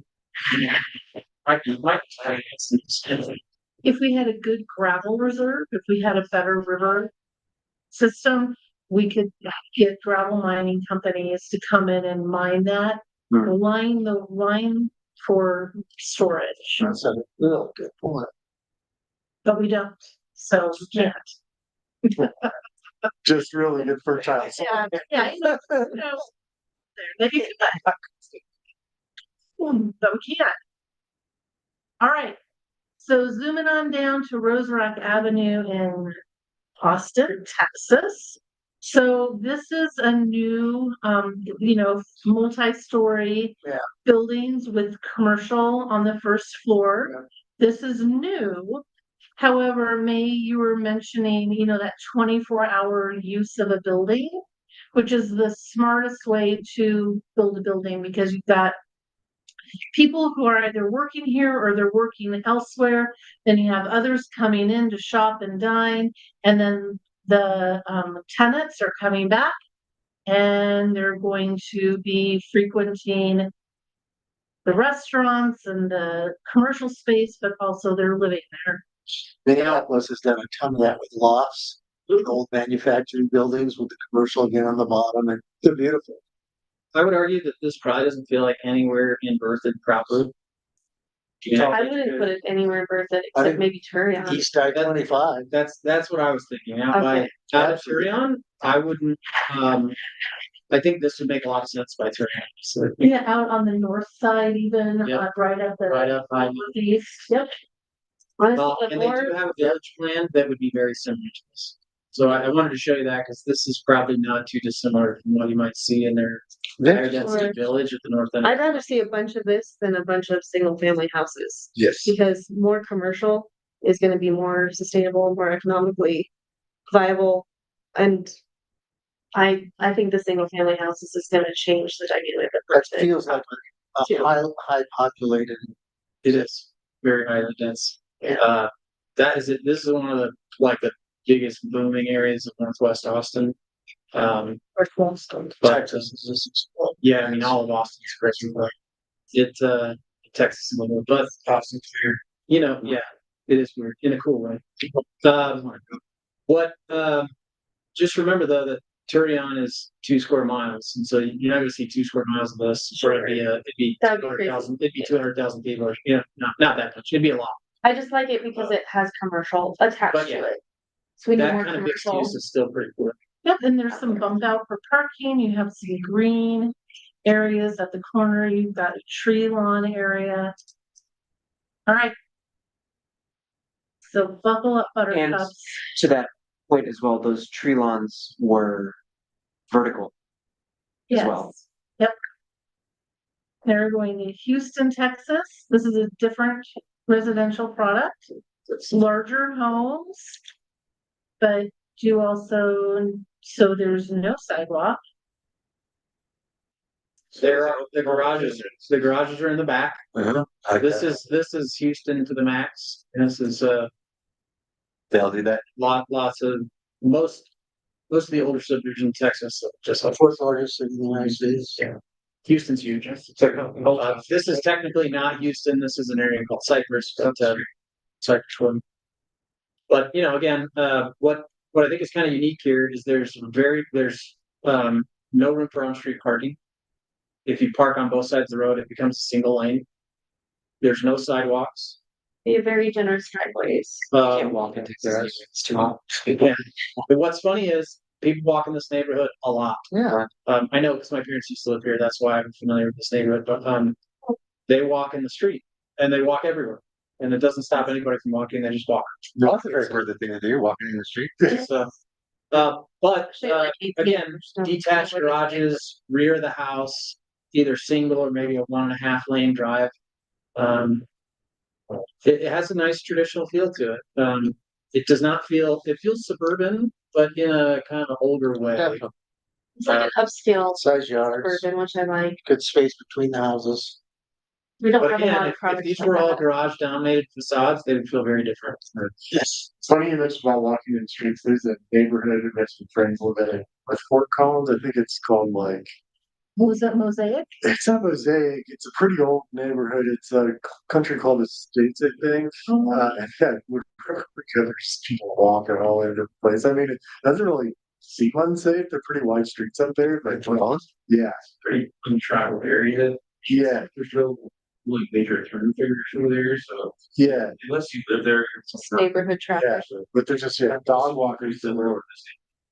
But the same is true when you think about subdivisions like Heritage Ridge and Vantage, there's almost no through traffic. Hmm. If you're in that subdivision, it's because you live there. Yeah. And so, walking in the street doesn't feel as dangerous as it does in maybe. It's a lot easier if you have a dog too. You don't have to worry about them peeing, in someone's yard. Nearby, you can walk too wide if you're talking to someone. So anyway, just something to be mindful of. Okay, let's see where we're going. Is that our code sidewalks? Yes. We require some. No, subdivision for calls is outside the city. So It is, yeah, it's in the annex, so it's on Elko Water, yeah. But just remember too, sidewalks are very costly for the developer, and so How would that feel? just something to think about. That. I was It's just here it's not gonna this pass last safety year back on us. on the street and We it could make stole it my heart. other stuff. This street? Really? Use it as a marketing chip. It's literally, if we could take these cues for worth it, I would be, You like that? I was just here in October. One of my favorite places in America. So a 3-story apartment, as long as it looks like that, we're golden. So, well, this here in particular is not as interesting, but if you go down King Street, there's the different facades of shops and they're like little tiny niche boutiques. And they go for blocks and blocks and blocks. And there's hanging like flowers and like, we're still Yeah. missing it. I would argue there's not a lot of architectural diversity here, though. This is not the beautiful part. I think Lots of brick, but Keep it going. creates a sense of place, It does. right? Keep going.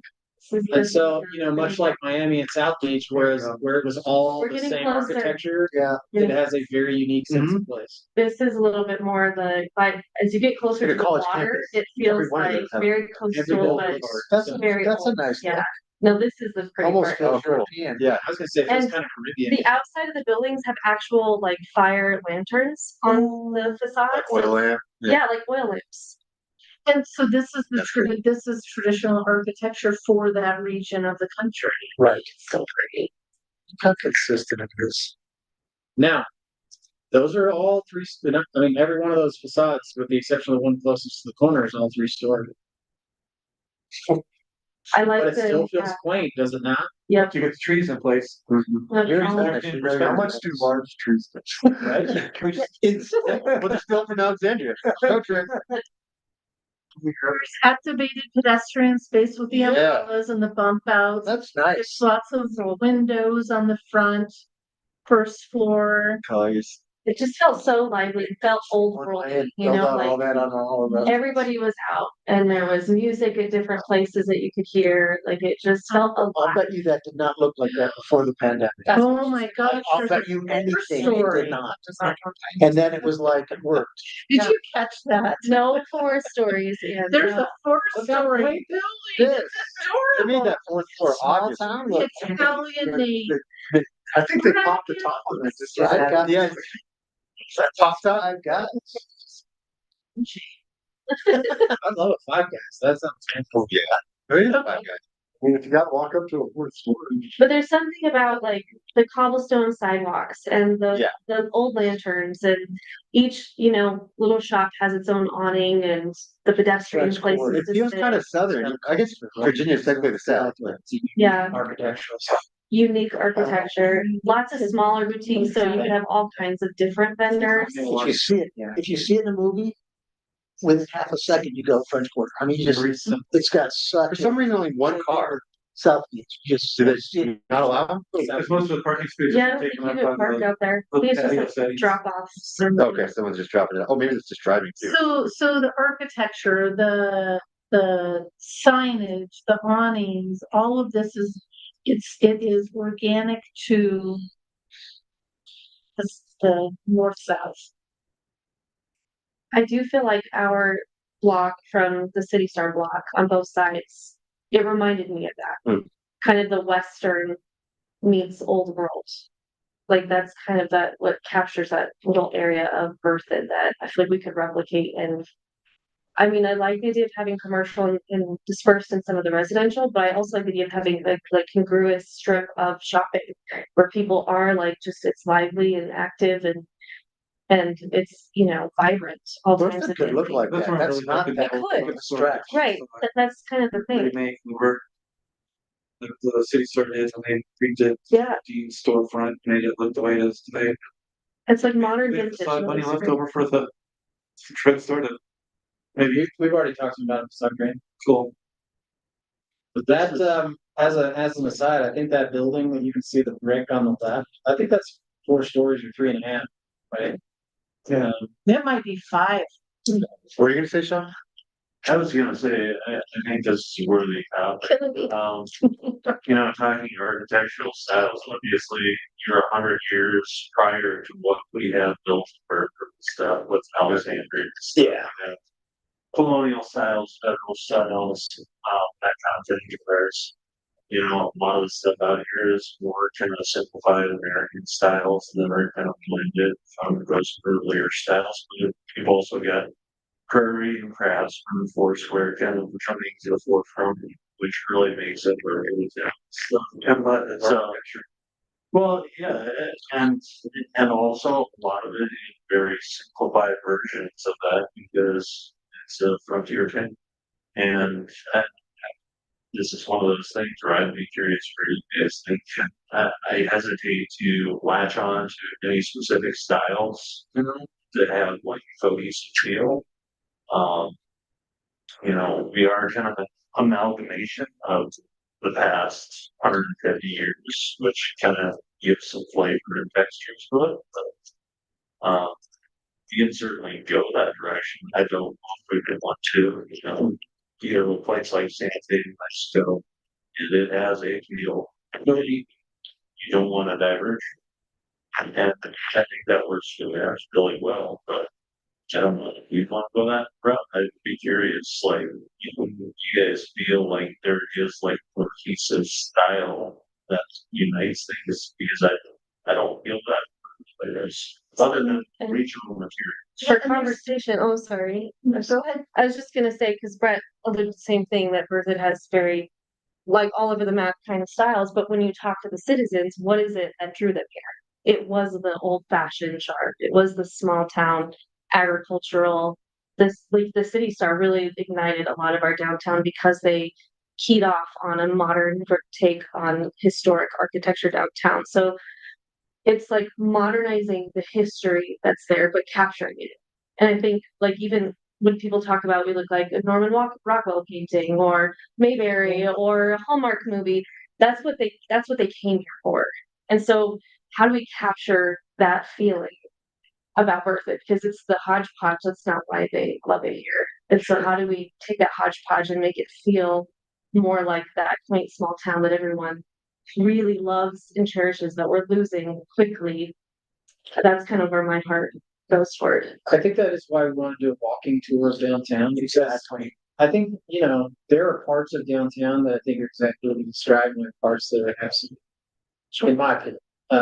And I'd love to hear your opinions about what are the parts of downtown that feel quaint and charming, and what are the parts that don't. Because, we have a weird mix of styles downtown, right? So that have all been there for a long time. But I mean, when you look at, we got a suburban bank building that looks like a house.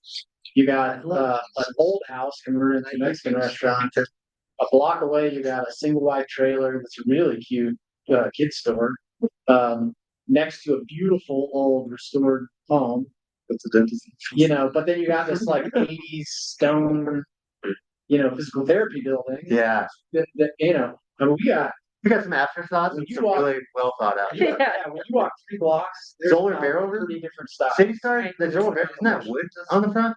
Yeah. That's like a frontier town for sure. Yeah. Well, even across from it, that like overhang with the Dentist wood, office feels very. with the there's a Remax steel building store. that sets Oh, up- yeah, yeah. It's very western, yeah. like you hit your horses up It's just downtown, So there are some unifying things that Berthoud could embrace, such as signage. Maybe all the signage needs to be similar. Maybe it needs to be hung at a certain clearance. Maybe there needs to be certain different styles. Maybe everybody should have, their transoms in a certain placement or placement of awnings. And so there are things that the town could do in order to encourage, even though it is very diverse, Sorry. to encourage unified features, signage, awning, paint, even painted signs in the windows, Some of these things places like that we have could do. preservation standards, which are Mhm. far more strict than the building codes. Yeah. Like I'm sure this place does. It's really about historic preservation.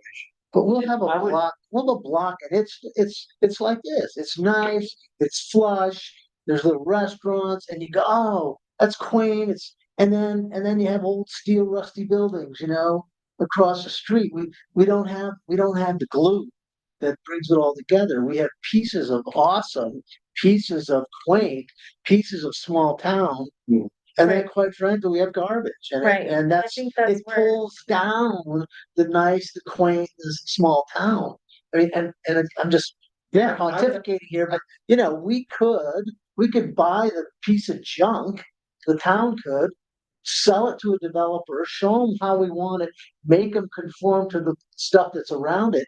And 15 years down the road, we have this beautiful, Well, we're trying, quaint, that's what we're doing the Old Town Hall and the skate park. But, and also the buildings we just bought. Yeah, Old Town Hall and the skate park. Yeah, both of those we're trying to. The 30,000 square foot thing that we're doing. Oh, Sunoco. Yeah, that could look really sharp for Yeah. that one. I think it's tough too, as an, if you're an entrepreneur, I'm sure the more ugly ones probably have a lower barrier to get into. Mhm. So if we put up nice shops, you're not maybe gonna get less independent. Do you think so? Or it has to be affordable. But I also think that there's a lot, I'd rather as a town, I don't want to create so many policies that it's impossible to be a business in our downtown. I want us to do whatever legwork we can to revitalize downtown. So it's easy for them to focus on some of those other things to be a vibrant business. But I think we are being so restrictive that our businesses they're not thriving. And that's not just us, that's the economy, it's everything else. But I would like a way for us to create, streams of grant money or whatever to make Berthoud's, our part of Berthoud's downtown revitalized. The streetscaping, the lamppost, everything that we could do so that cute, quaint businesses want to set up shop and can be successful. Is there a methodology of recruiting builders like the one developer that you showed us in Utah? They built that big master plan. Seems like a lot of communities just kind of sit back, wait for the land to sell, and then facilitate that person's belief stuff. Are we doing anything to recruit buyers of land versus just letting it happen?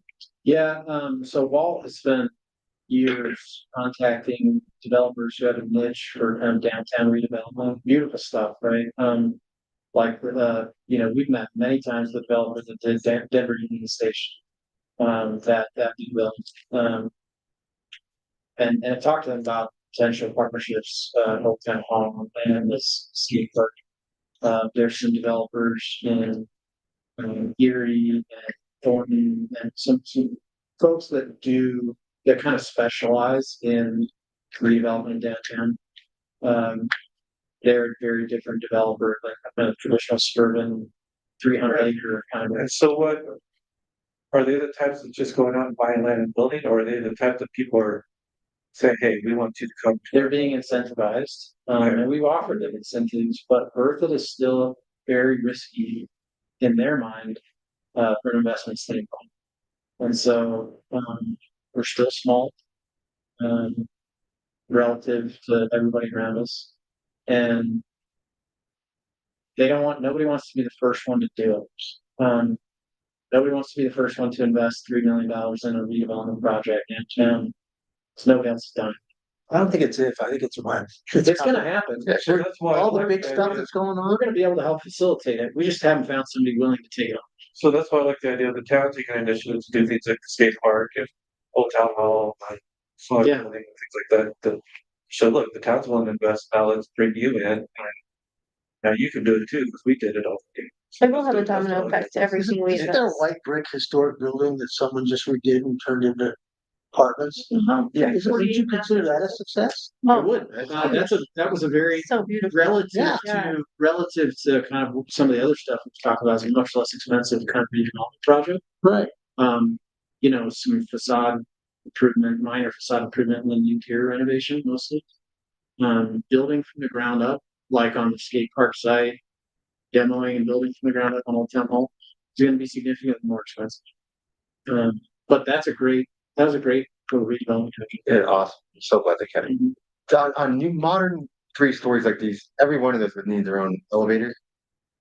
They That- could, yep. They don't need, or they do. Well, this would need an elevator. They do. However, if you had, buildings that were connected that. Like a catwalk in the back or something. Okay. Exactly. I'm trying to think how to keep the cost low. So Mayor, we are at 9:36. If we can get through the others, if we just do the quick look, some of them are repeats of what we've already seen. Or we can table this and come back another date. Do you think we could add this on to our regular meetings? A short one we have with a small agenda, stick an hour on the tail end. Good. Hopefully they're- We actually have a pretty short agenda next week. Yeah. Currently. Can we do that? So we planned some other conversations, Or we could just have a, study session kind of conversations about things we've talked about. But we could make this a priority if you want to continue this first and then jump into the other stuff. or we could just do another, it's up to you guys. We could do another one of these. Yes, I'd be fine running through it. And further discussions. So, I'd be fine with finishing. Yeah, I think we could get it done in. Hard 20 stop at minutes. 10 minutes. This is a good one. We're on a roll. Got the momentum rolling. Okey dokey. At what number are we on? We're on 23 now, 35? Okay. and some of them will just be quick clicks. Okay? Cooperstown, New York. Where was And this again, guy for some reason? individuals said that they like this area, so Yeah. I walked around Google on the streets to try to find something of relevance. Selfishly, I picked this one, Really? and it's, you know, I mean, it's the home of the Baseball Hall of Fame. But it's also one of the coolest little, small towns I've been to in a long time. We just, Oh, architecturally, it feels very East Coast, right? these are like 3 long stories, huh?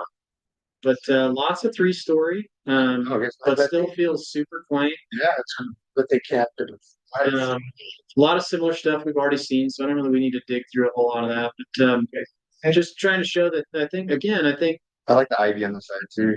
we worry a little bit about 3-story, but when you see it, you know, done in a attractive historic way, that's great. And the one thing I like to spin around if you would, Ann, these are weird. I don't know what you call these, but the little traffic circle in the middle. It's just like a don't run into it. Disaster waiting to happen. It's not a light. I told them like down in Mount Avenue there at the. That's interesting. Yeah, I like That that. little mini circles, kind of a unique feature that I hadn't seen a lot of places. Sure. I'm not sure about that. Yeah. Okay, I like I think if we're having 3 stories, though, that can't just be a standalone building. It has to be in a row of, Those all are. Attached to other ones. yeah. Anyway, so I don't want to spend too much time here. Again, it's a lot like what we've already seen, but really good example of really quaint architecture. Does CDOT allow diagonal pedestrian crossings? Like you'll see them in California sometimes. You mean at the intersection? Yeah. I don't know. Typically, you only see those when all 4 directions are red at the same time. Oh. So in California, you'll see those, all 4 directions stop, they're red at the same time, and as a pedestrian, you can go anywhere you want. That was awesome. And it'll just stay that way, no cars move, and then it will green. So speaking of CDOT, I think one of the major things we need to do to have a quaint downtown is to take over Mount Avenue.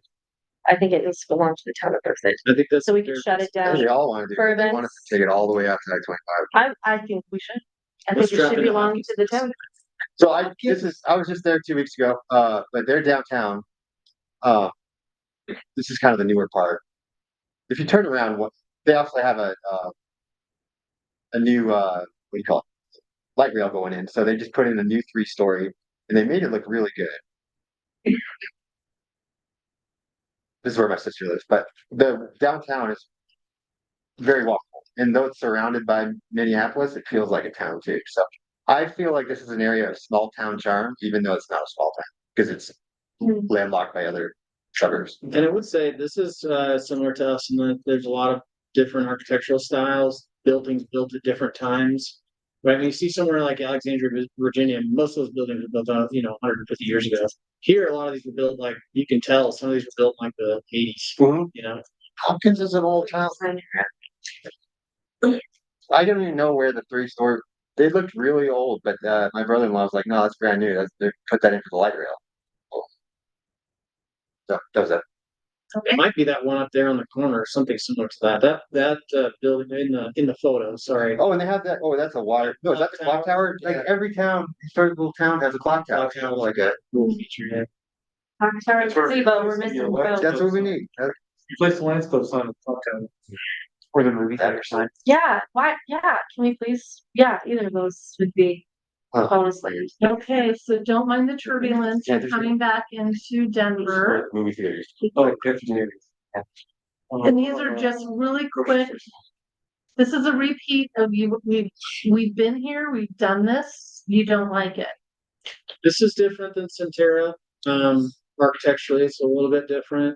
It doesn't have the big wide swath of parking and center parking and all that mess that Centera does, but it's still kind of fake downtown. There's something about this '90s suburban architecture that's weird. Doesn't, doesn't.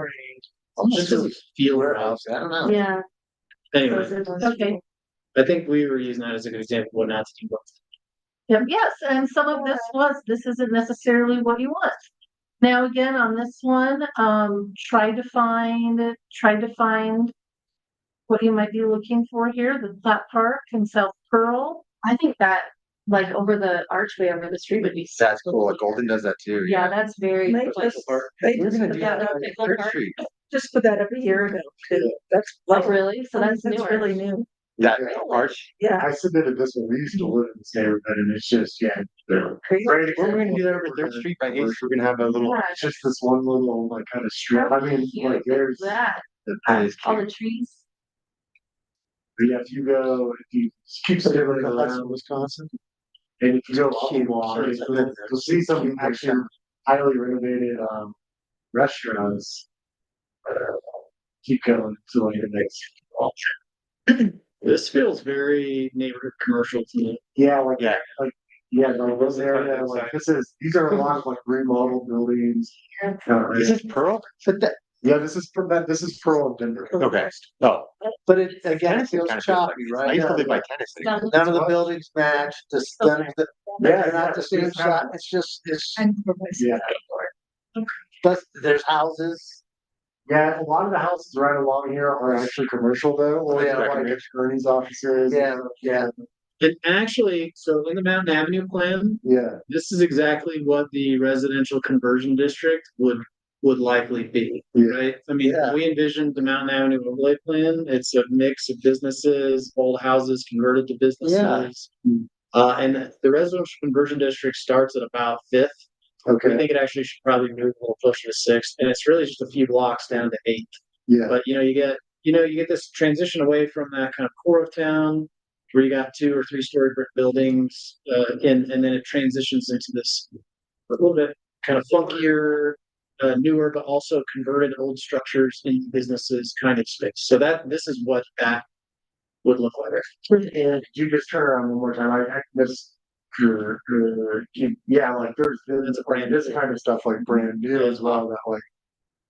Looks pretty, it all looks nice, but yeah, but they mixed in like these like very like brand new kind of swanky places that mixed in with It's like a gentrification. But that'll look old once it weathers. I think some of the Yeah. stuff we think is fake is because it's all new at once. Yeah, And maybe that's the difference. Yeah. Actually, some dirt on well, I think, yeah, and this has been developing for decades, so like some of the stuff. Like that probably went in like 7 years ago or something like that, also, yeah. And there's a nod to history. You have the stonework over the windows. You have some interest up here in the cornice area. You're still getting that height, but there is less in your face with the 3 stories. Yeah. Yep. Okay, we're leaving that area. And yes, here we go. I've always wanted to go here. Yes, I love this. So this is a historic, That's awesome. structure. There are multiple tenants, multiple uses. These buildings may have been constructed together in the 1880s. This building was not. I don't know, Tom, what do you think? Is this new build right here, do you think? Yeah. That feels kind of western, old western too, even that Where's, where's feels like that style. Down south. Sounds like Pueblo down south. Yeah, by the No. Fuji Peaks. Florida. Yeah, on the It's west. a cool little town, you have a whole DV sliding corridor. Yeah, and what's interesting about that street too is that's not the main street of town. The main street is the highway. Right. That's the street Right. for the highway. Spread out the. Look at their town hall. They Yeah. should be doing that. There's a whole new urbanist area, in Houston too. It's really pretty. If you go towards that mountain, It does look like Perth actually, from that angle. yeah, keep going. Oh, I think Brian Lack shared me, there's a little documentary. This might have been, they did like a new urbanist development. Yeah, whatever you're doing, yeah, keep going and then take a right on this street. This is a weird, I could drive you there. It's kind of awesome. Good about it. We're going the right way. Yeah. It was very great. Pull up. Is it a You look way online, is this, It's over by the river. Can you pull up? Yeah. that's what we're used to. Google Maps, Google Earth. And then, I mean, Nathan used our GIS system, and our GIS coordinator did an awesome job creating that storyboard and story map.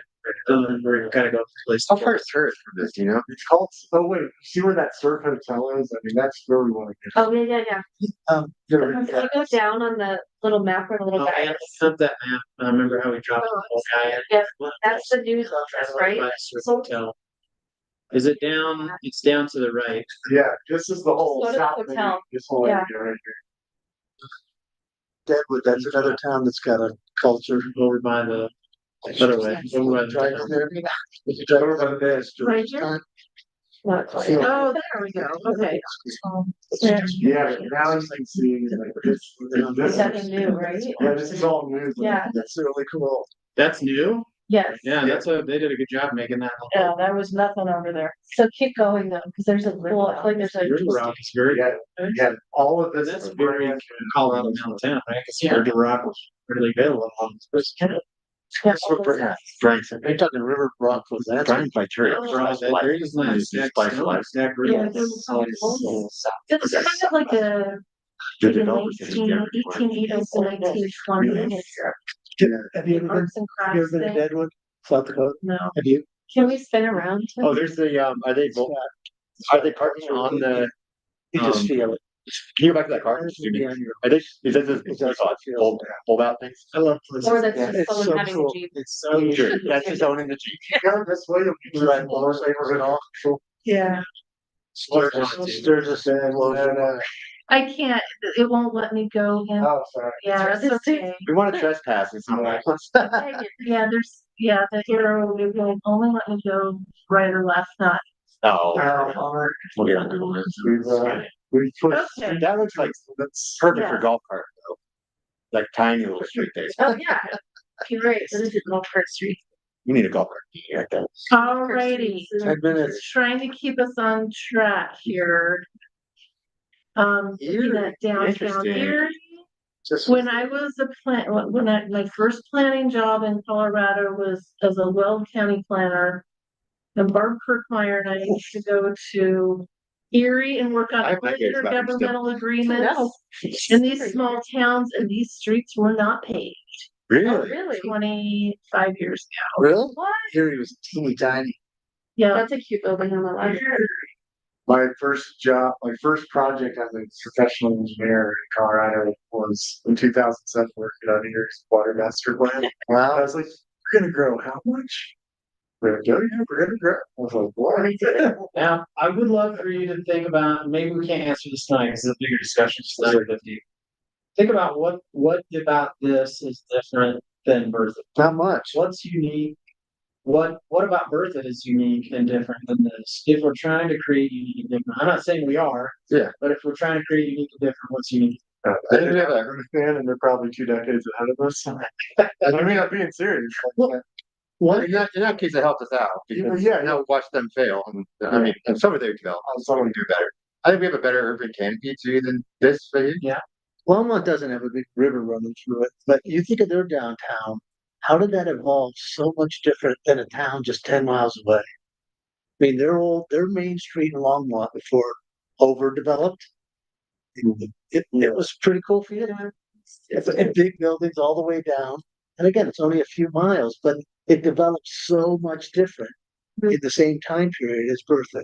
It's an interesting question. Yeah. That is interesting. Cause 287 went through both of them. Exactly. Yeah. Yeah. It might have been rail and rail unloading. I know that they had a big candy Longmont factory. Longmont was the sugar, Yeah. GW sugar, right?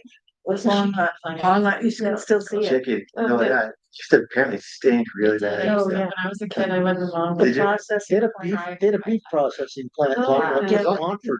There was a planned colony too. Ooh. Maybe had a little money going in. So bigger industry, really. Yeah, it Much was huge. bigger industry. It was huge. About 3 months ago, I was driving to my son's house in Frederick, and I must have seen 35 semis loaded with sugar beets. And then they dump them on this massive lot. And it's, Yeah, it smells like. oh my dirt. gosh, Everything north of Bunyan and just next to the railroad tracks, there's about a mile and a half long that's what it is. stretch of beets. You go over there and play King of the Mountain. They must get 2 crops a year. Oh, it's Yeah, huge. there's gold outs on the end. Yeah. Yeah, so we got those two. Okay. That's cool. I didn't know you had this actually. It's Yeah, a really Briggs. quaint little spot. But I just think, I love to think about like, what's our unique differentiator? Yeah. Do we have them? What's different? It's interesting how you look at the amount of cars as a judge of like the economy. Cause like ours is always packed with cars. You don't see this packed parking with cars. And you also never know. I mean, this could be early in the day or. Yeah, no, exactly. They have murals, some art. I was gonna say, one of our Also, iconic August 2021, Bertha things is the Grain Tower. Oh, with yeah, our- everyone's walked in their office. That's iconic Bertha to me. The Grain Tower. Yeah. Something about that we need to really capture. Yeah. All right, so this is the 100-year Purdy Street in Prospect in Longmont. You have some more contemporary architecture here, along with first floor commercial, first floor offices, and then residential and business up on. Does this intersect I don't know where. It's This is 280. right off too, so Yeah, And 280 what? What Pratt. street? And South Pratt? Carolina. Oh, it's Pratt? it's south. It's south of Ken Pratt. Yeah. Yeah, It's right that commercial at the area, south I'm not a fan of, I'm not a This fan. is, I'm not at all. It looks but, like. prison. they got some, neighborhood commercial in here with the pizza joint. Yeah, right on There's your one left. right there, yeah. I love that area. I'll actually just go over there and walk my dogs. I love this architecture so much. Everywhere has pocket park too. So that's a little neighborhood commercial spot, right in the middle of all this residential. There. Yum, yum. And so this is this is kind of a Swedish style architecture there. It's recreating history. Nothing is real. Now we jump Now we jumped into the spring or Yeah. summer, so it's a very. And there's deed restricted housing in there too that I learned about. So though it's incredibly expensive, maybe because they did a good job, but these apartments have deed restricted units in them. What does that even mean? So the rent is capped. Oh, This whole subdivision, if you go and drive around it, everything is so different. Feels like a movie set. Yeah. It does in some ways, and I think because everything is different, so like on a movie set, actually I've been to a lot of fake movie set towns in California, they're really fun. And they're like this, where the architecture's all different, every single house, every single block, because then they can get a million different shots for movies and TV shows. That is kind of how this feels. And I think it also feels cartoony, and that's like the urbanist pushback, but it's because it's brand new. I think once you get some grime on it, that really makes it look old. I mean, it's 20 years old, whatever, but it's not 100 years old. But yeah, I really don't like bringing in like the really old styles or the modern styles, to be honest, stuff. For that. Didn't you just say you like the diversity? You like Well, the style? you're talking about, what's happened since 1850 to now architecturally. I Some of these styles which are from We're on the harkening back to the Yeah. 1700s or the 60s. So those that have been here in Bertha a long, long time, is there something that Bertha's known for? I mean, if you were in a restaurant in Denver talking to somebody and somebody says Bertha, golf. somebody, you see, Now it's golf. It used to be It is. chicken. Used to be fried chicken. yeah. It used to be fried chicken? Yeah. We're gonna change it from the garden spot to fried chicken. So like, I kept on thinking like, the bumper sticker, like keep Austin weird or Yeah. then look worth, like keep worth it. Fried chicken. Just say like, Keep Bertha, you're trying to- because I think Bertha's historically a beautiful place that's very lush. So, I forgot this guy's name, but I Facebooked him and he actually responded and we had a conversation. So learning about some of the history, but they have, they will not allow the same builder, like Jeff Hyman actually built a home here too, and he likes the guy, but it's a pain in the ass because they have a building committee. They're very strict on what each one looks like, and they wouldn't allow the two builders to build homes side by side. So you'd have to separate different builders all the way along. That way it's not all the same. Somehow it still feels cookie cutter. It's because, I think part of it is because it's new. Part of it is because it's all very similar architectural style. And then you can tell it was all built at the same time, because it's all the same fencing, all the same trees, Yeah. all the same tree line. Yep. And so you don't, in an old section of town, every single lot is unique and different. Whereas in a newer development like this, there's some uniformity in the streetscape.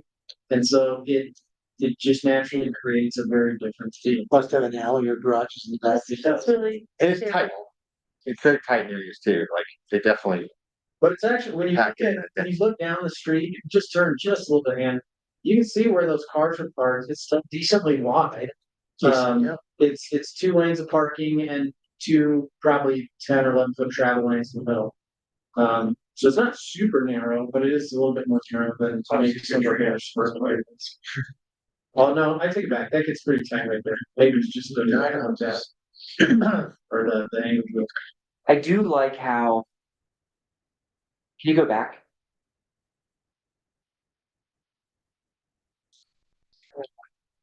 And then turn around and look that direction, sorry. Stand on it. Jump up and Yeah, down. I do like, I do like how, single family Sobriety tester. mirror the townhomes so that it doesn't look like 2 different Yeah. product types. They sort of blend into one another, so that it doesn't look like, hey, look, here's some single family homes. Oh, look, here's some townhomes. Oh, look, here's some apartments. It's the facades look similar. Yeah, actually, from down here, I didn't know those were townhomes. Yeah, me either. Until we drove down. I think that's gonna have the legacy. I really do. I think it's gonna They blend. will. Like Legacy will that. feel a little bit like that.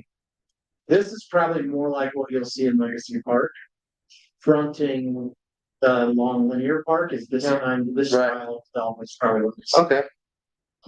And this is different than what you saw in that Windsor example, where this has that, there's a flat plane. There are 2 flat planes. You're getting the front projection, you're getting the back, and it's all the same. Yeah, those had more. They had more The one definition. next to it looked a little bit more articulated with bigger and stuff. This ties in a little bit because we're talking about the town and the brand and the culture and all that stuff. See, I don't style those. Right outside of Cleary, they do this corn maze, Same one. and I'm telling you, A lot of these are cotton. there's too, 1,000 freaking cars. It's And, quick and shade. it's packed, and that is part of our brand too. We should get creative. It's my, Is what's that that? big popcorn pumpkin stuff? on, is that Jim Anderson? They have all kinds of games and bonfires and it creates a culture for that area. You're gonna have fun with your branding. It's really, that's what branding's all about, right? Mhm. Is, if we say we're an agricultural town, how do you, as a resident or a visitor, experience agriculture? Right. Is it through a corn maze? And it generates all these ideas of ways that we can strengthen that brand. Or if our brand is downtown, plain small downtown charm, how do you as a resident or visitor experience that? How can we strengthen it? How can we expand it? Anyway, its branding is gonna be a lot of fun. So this one, I'm not gonna, I'll try to get us on the spurt. I think it's. The Rose Farm Metro District, it is. Rose Farms Metro District. Why is it called Villages, bro? That's a good question. I think it's just, I thought it was just Village at Rose Farm. That's what I always called it, but maybe it is Villages. Thank you. I'll turn around here. So the Rose Farm Acres, which is the suburban subdivision that we're in, is a different development than Rose Farm Village, just so you know. They're two different villages. Oh, it's the villages at Rose Farm. Yeah, I don't know why it's plural. That's weird. Yeah. With different building styles that they're doing. Oh, I missed the trees there. So these are Corey Bessler's home. He's a builder out of Eaton. And you know, they're all similar style. They're modern. However, they have the differing roof planes and Four styles. yeah, trying to have some diversity while meeting some affordability. It's nice. One thing you also notice, if you look close, is that the front facade are varied. So they're not all in a line. Yep. So you don't create this wall. That is a code requirement that we added a few years ago. So that the houses next to each other have to be Nice. offset by at least a few feet. So you don't just create this wall of facade. So you actually create some articulation with the individual buildings, not just with the building architecture. Anyway, I think that's a nice change. to our There's code. nice variety there. Yeah, sure. And colors and shapes. Yeah, he's doing it. And when those trees are big, that's gonna be a really nice streetscape. Yeah. I think. It's an attractive streetscape now, but I think when you It's a cute match little a neighborhood. big canopy and big trees, it's gonna be a nice spot. That White House is quite I a. live inside one of them too. They're pretty nice. They're nice inside. Yeah. Yeah. These are? Mhm. Ah, they're nice. They're well finished. So he made those trees. Yeah.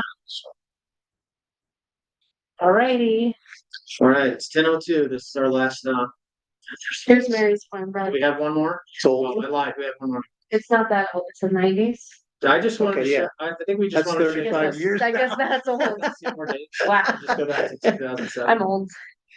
So yeah, different that, I mean, it still feels, different than a traditional suburban neighborhood in which you would expect because it's alley loaded, right? And it's got a big wide tree lawn. Yeah.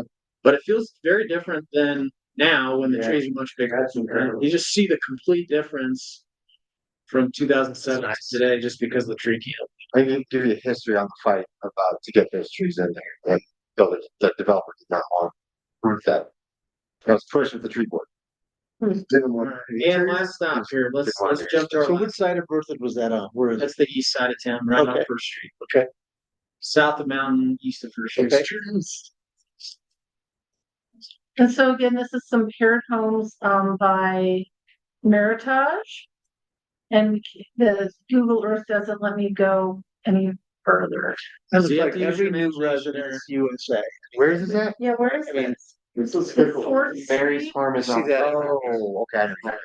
Okay. This is looking west. Yeah, this is Fickle Farm Fourth.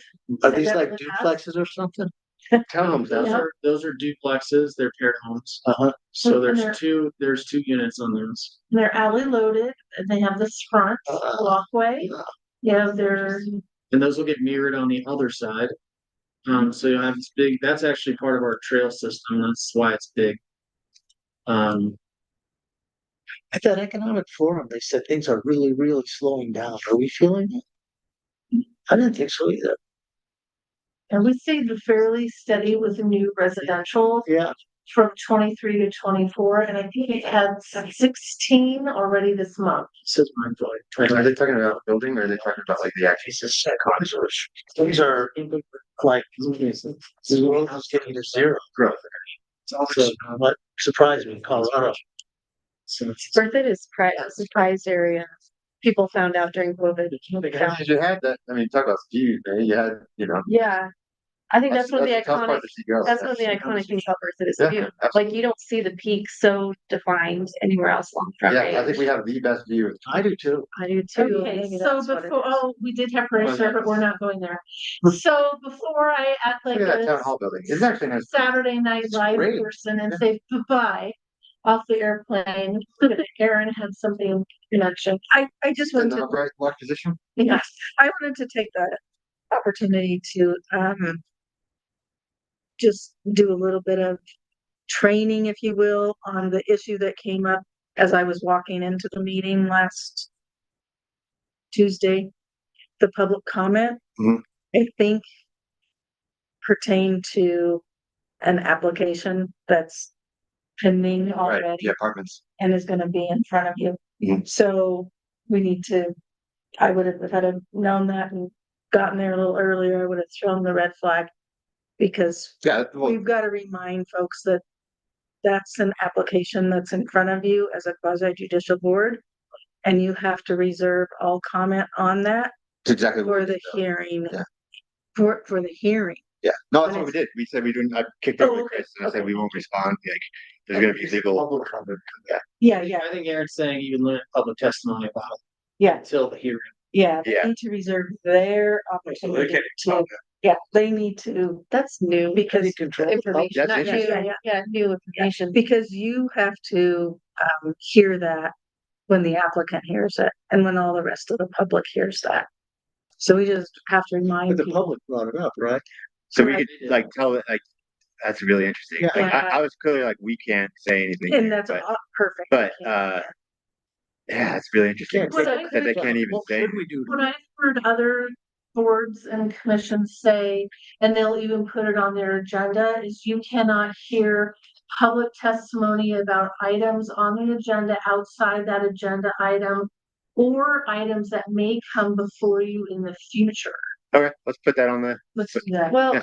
So- time out. I don't like restricting public comment to things that are not on the agenda. But I understand the judicial Right. process. no, I agree. I So think what could Ann said we- about that might become a future, like a public hearing. But Sure. yeah, if someone wants to talk about, And I think if parking, you that's tell great. people, we want to receive your public input on this issue, so like, we need you to share it That's during the process. exactly the way to say So it. that we can receive it in the proper way, because Right. otherwise That's it doesn't count. That's Send exactly how staff we an say that. email, send Okay. staff a letter, we'll put it in your packets, we'll gather it all up. Cam question, But that is exactly. how since we you're say bringing that, Okay. did you have anything else? Okay. So, Does that make so sense? there, you opened it up early on, like second or third agenda item is, any comments from the citizens. Yeah. And they're asking questions, and why can't we give them an answer? Are we legally prohibited from? on a public hearing, if they're, yeah, retaining to something to be like a court, like a public hearing, yeah, but if it's just they wanna talk about traffic issues and we're trying to get some clarity on what we're talking about, we can say, can you clarify this, then kick it over to Chris to get an answer. And a lot of times. Because you did that, three or four people went up and you reminded them, this is not a question and answer, we're Mhm. not having a dialogue. Mhm. We're just listening to what you say. And then one came up and you go, Chris, could you address that? So I was just wondering if there's a protocol. If a citizen comes up and they have a question, you have an answer. Mhm. It looks like today we're not answering, even if we have an answer. We're just saying, No, I think we should, unless Okay. it's gonna be like something that, if we're legally gonna might get us in jeopardy, no, but if it is, I think it makes sense for us to respond. But I Okay. think the point, I do too. I agree with you. I think the point though is that it can't be a contemporaneous discussion. It Yeah. can be a question and an answer, but it can't be a back and forth. Yeah, And what works best is how the mayor does it. He does a great job of taking each person. They come up, they come up, they come up, they come up. When they do make a comment, then they sit down. When they do make a question, they also sit down and you log those questions and then you entertain those. that's what I'm asking. Mhm. If we know the answer and there is an answer, it's my observation is we don't answer. And I'm wondering, Hmm. I think can we? I think the difference is we do, and in a lot of cases, Will is really good about turning and saying, hey, staff, do you have any, can you answer that question, or do you have any feedback about that? Where I think it's different is what often happens, somebody gets up to the podium, they start their, comment, and then they'll stop and be like, so what about that? Yeah. And then they just stare at you. And what Will does a good job of doing is saying, hey, this isn't a dialogue, go ahead and give us your comment, ask your questions, then we'll take time to turn it over to staff. But we're not gonna sit here and have a debate Okay. over the podium, And there's, ad nauseum. but it feels like there's no closure. We don't say, we'll get back to you later. We don't say, we'll send you something in writing. We don't say, we'll have a subject expert follow up on that. It's just like, I'm a citizen, I ask my question, you're not allowed to answer me. And so it goes into a black hole and it just doesn't feel. No, you can answer them, and sometimes I just say, email Chris, you can also say email, we can say anything, email one of us. I think there's a differentiation, with the public hearing, you just gotta be more strict. But if it's general public comment, I feel like I answer questions. all the time. Yeah, all the I time. think we do. Yeah. Will I think looks- we just try to avoid the back and Thanks for the forth. compliment. Yeah, but I always feel like I'm cowardly just kicking over you. It's like, Interesting, you just pointing out that like somebody will ask, we're not, I don't know if our responses, I don't know that we, I don't know, if it's- we respond to everybody 100% of the time. And maybe we should, because not that we actually answer their question, but we actually say, we can't talk about that, or we're not going to respond to that because that's an active, whatever. It's an act- And I have that- seen Will do that. Yeah, when yeah, it's- yeah. It's a legal This issue. is not a criticism of Will. No. I'm just observing it, and it Correct. feels awkward to me not to answer somebody. Right. I think as a matter of practice, if we can answer the question, we can and we will.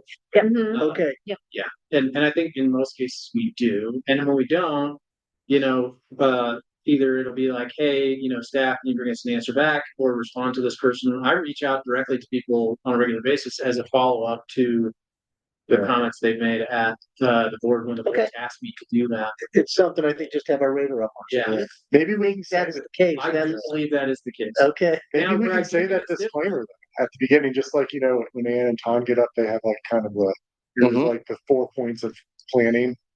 Like we could say the 3 sentences of, if we can, we will, if we don't, sorry. I think that's a good. Because someone's taking our minutes, right? Somebody in the room is taking the minutes. And I will say there are a lot of people who get up and they make a lot of statements with implied questions. They don't actually ask any. And so Yeah. we don't respond.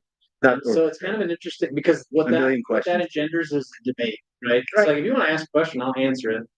But I will tell you, as a matter of practice, as the town administrator, when somebody sends me an email and there's not a single question in it, I respond back, thank you. Yeah, That's it. that makes sense. I mean, I don't, even though there's like 50 things in their email, I'd love to debate with them. If you don't have any questions, I'm not getting into it. And so I think you kind of do that naturally at the. Or the ultimate question of why are you destroying this town? And it's Yeah. like after this long rant. Well, and honestly, That's not. How do you sleep at that? So you'll get one of those suits. They'll come. one of us, or at least will always say, thank you for that information. Like thank you for your input.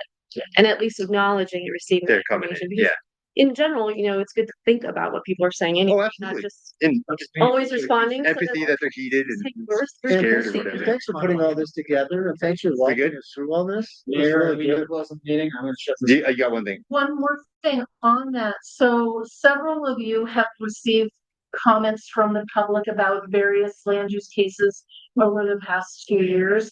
And I really personally appreciate it when you send those to me, because staff should be addressing those. We'll always copy you, and I always copy Chris on our response, but you don't have to answer those questions. That's what we're here for. So if you get questions, comments, just tell people contact staff. It is really great, those elements in our project files, just so that. And others from back, it's always. It's just really good. On non-current applications. Yeah, or even if they do get questions on current applications, to send them to staff so that we can add them to the record. They absolutely have to be sent to staff in that case. And in fact, Then could they public comment too? Or is that too testifying twice? no, they absolutely Okay. can public. There's no limit on there. They can email, they can, okay. Yes, absolutely. But what I would like to do is send the board a PAC script for when you're in when you're got a pending application in front of you. It's going to come to you in a few weeks. Mhm. And you might be starting to get questions about that. I will send the trustees a response to give that person, which will say, this will come before me. I'm sorry, I can't read this.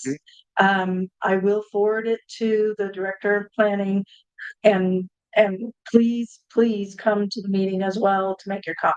So I will give you something that you can just use as a standard template, or just use it. Yeah. Because what you don't want to do is you don't want to present in any comment you make a bias. Sure. Because if you present a bias, then someone's going to ask to have you recused, and you're not going to have any part in that decision. So you know, that's the thing that's counterintuitive to most people is that they think that if they have your ear, that will be advantageous to their point of view for this particular application. Whereas what they are actually doing is they are jeopardizing your ability to participate. So you just don't want to read their email, you just want to inform them that I can't read your email, I'm forwarding it to the director of planning. And please come to the meeting and give us your You can't comments read the there. email, you can't You respond. really shouldn't read the email, Why? because No, it's, yeah, not everybody's getting the same email. So the best thing to do is, and half the time you probably are gonna read the email, but the minute you find out it's about something that's in front of you, you're gonna stop reading the email okay. and you're gonna send them the standard answer. Okay. Right? So thing that I feel like is a missing link that we need, and feel free if you guys disagree with me, but I don't usually know which applications are in process Exactly. until we hear from the public and the public's mad. And so I really would love to know what's in process, just so we have it on our radar of like, okay, we could be getting this If you have feedback. We a could, question, we have all of our current development applications on our website. So even if you can't get a hold of us, it's, could you send? Sunday night at yeah, 6 PM, you can just check the website under the planning tab. We have current development applications for others. I just stumbled on that and it's very, one of you That brought would it be up and it's very You can awesome. If there's a link to that, could you send Usually it to me? good indicators, like if they say, oh, it's at the planning commission meeting, then you know it's gonna be coming to West Ness, say, well, I can't. talk Right, about it. or they get the letter about, development. And Yeah. they. Exactly. That'll Send them trigger our it. way. Yeah. We good?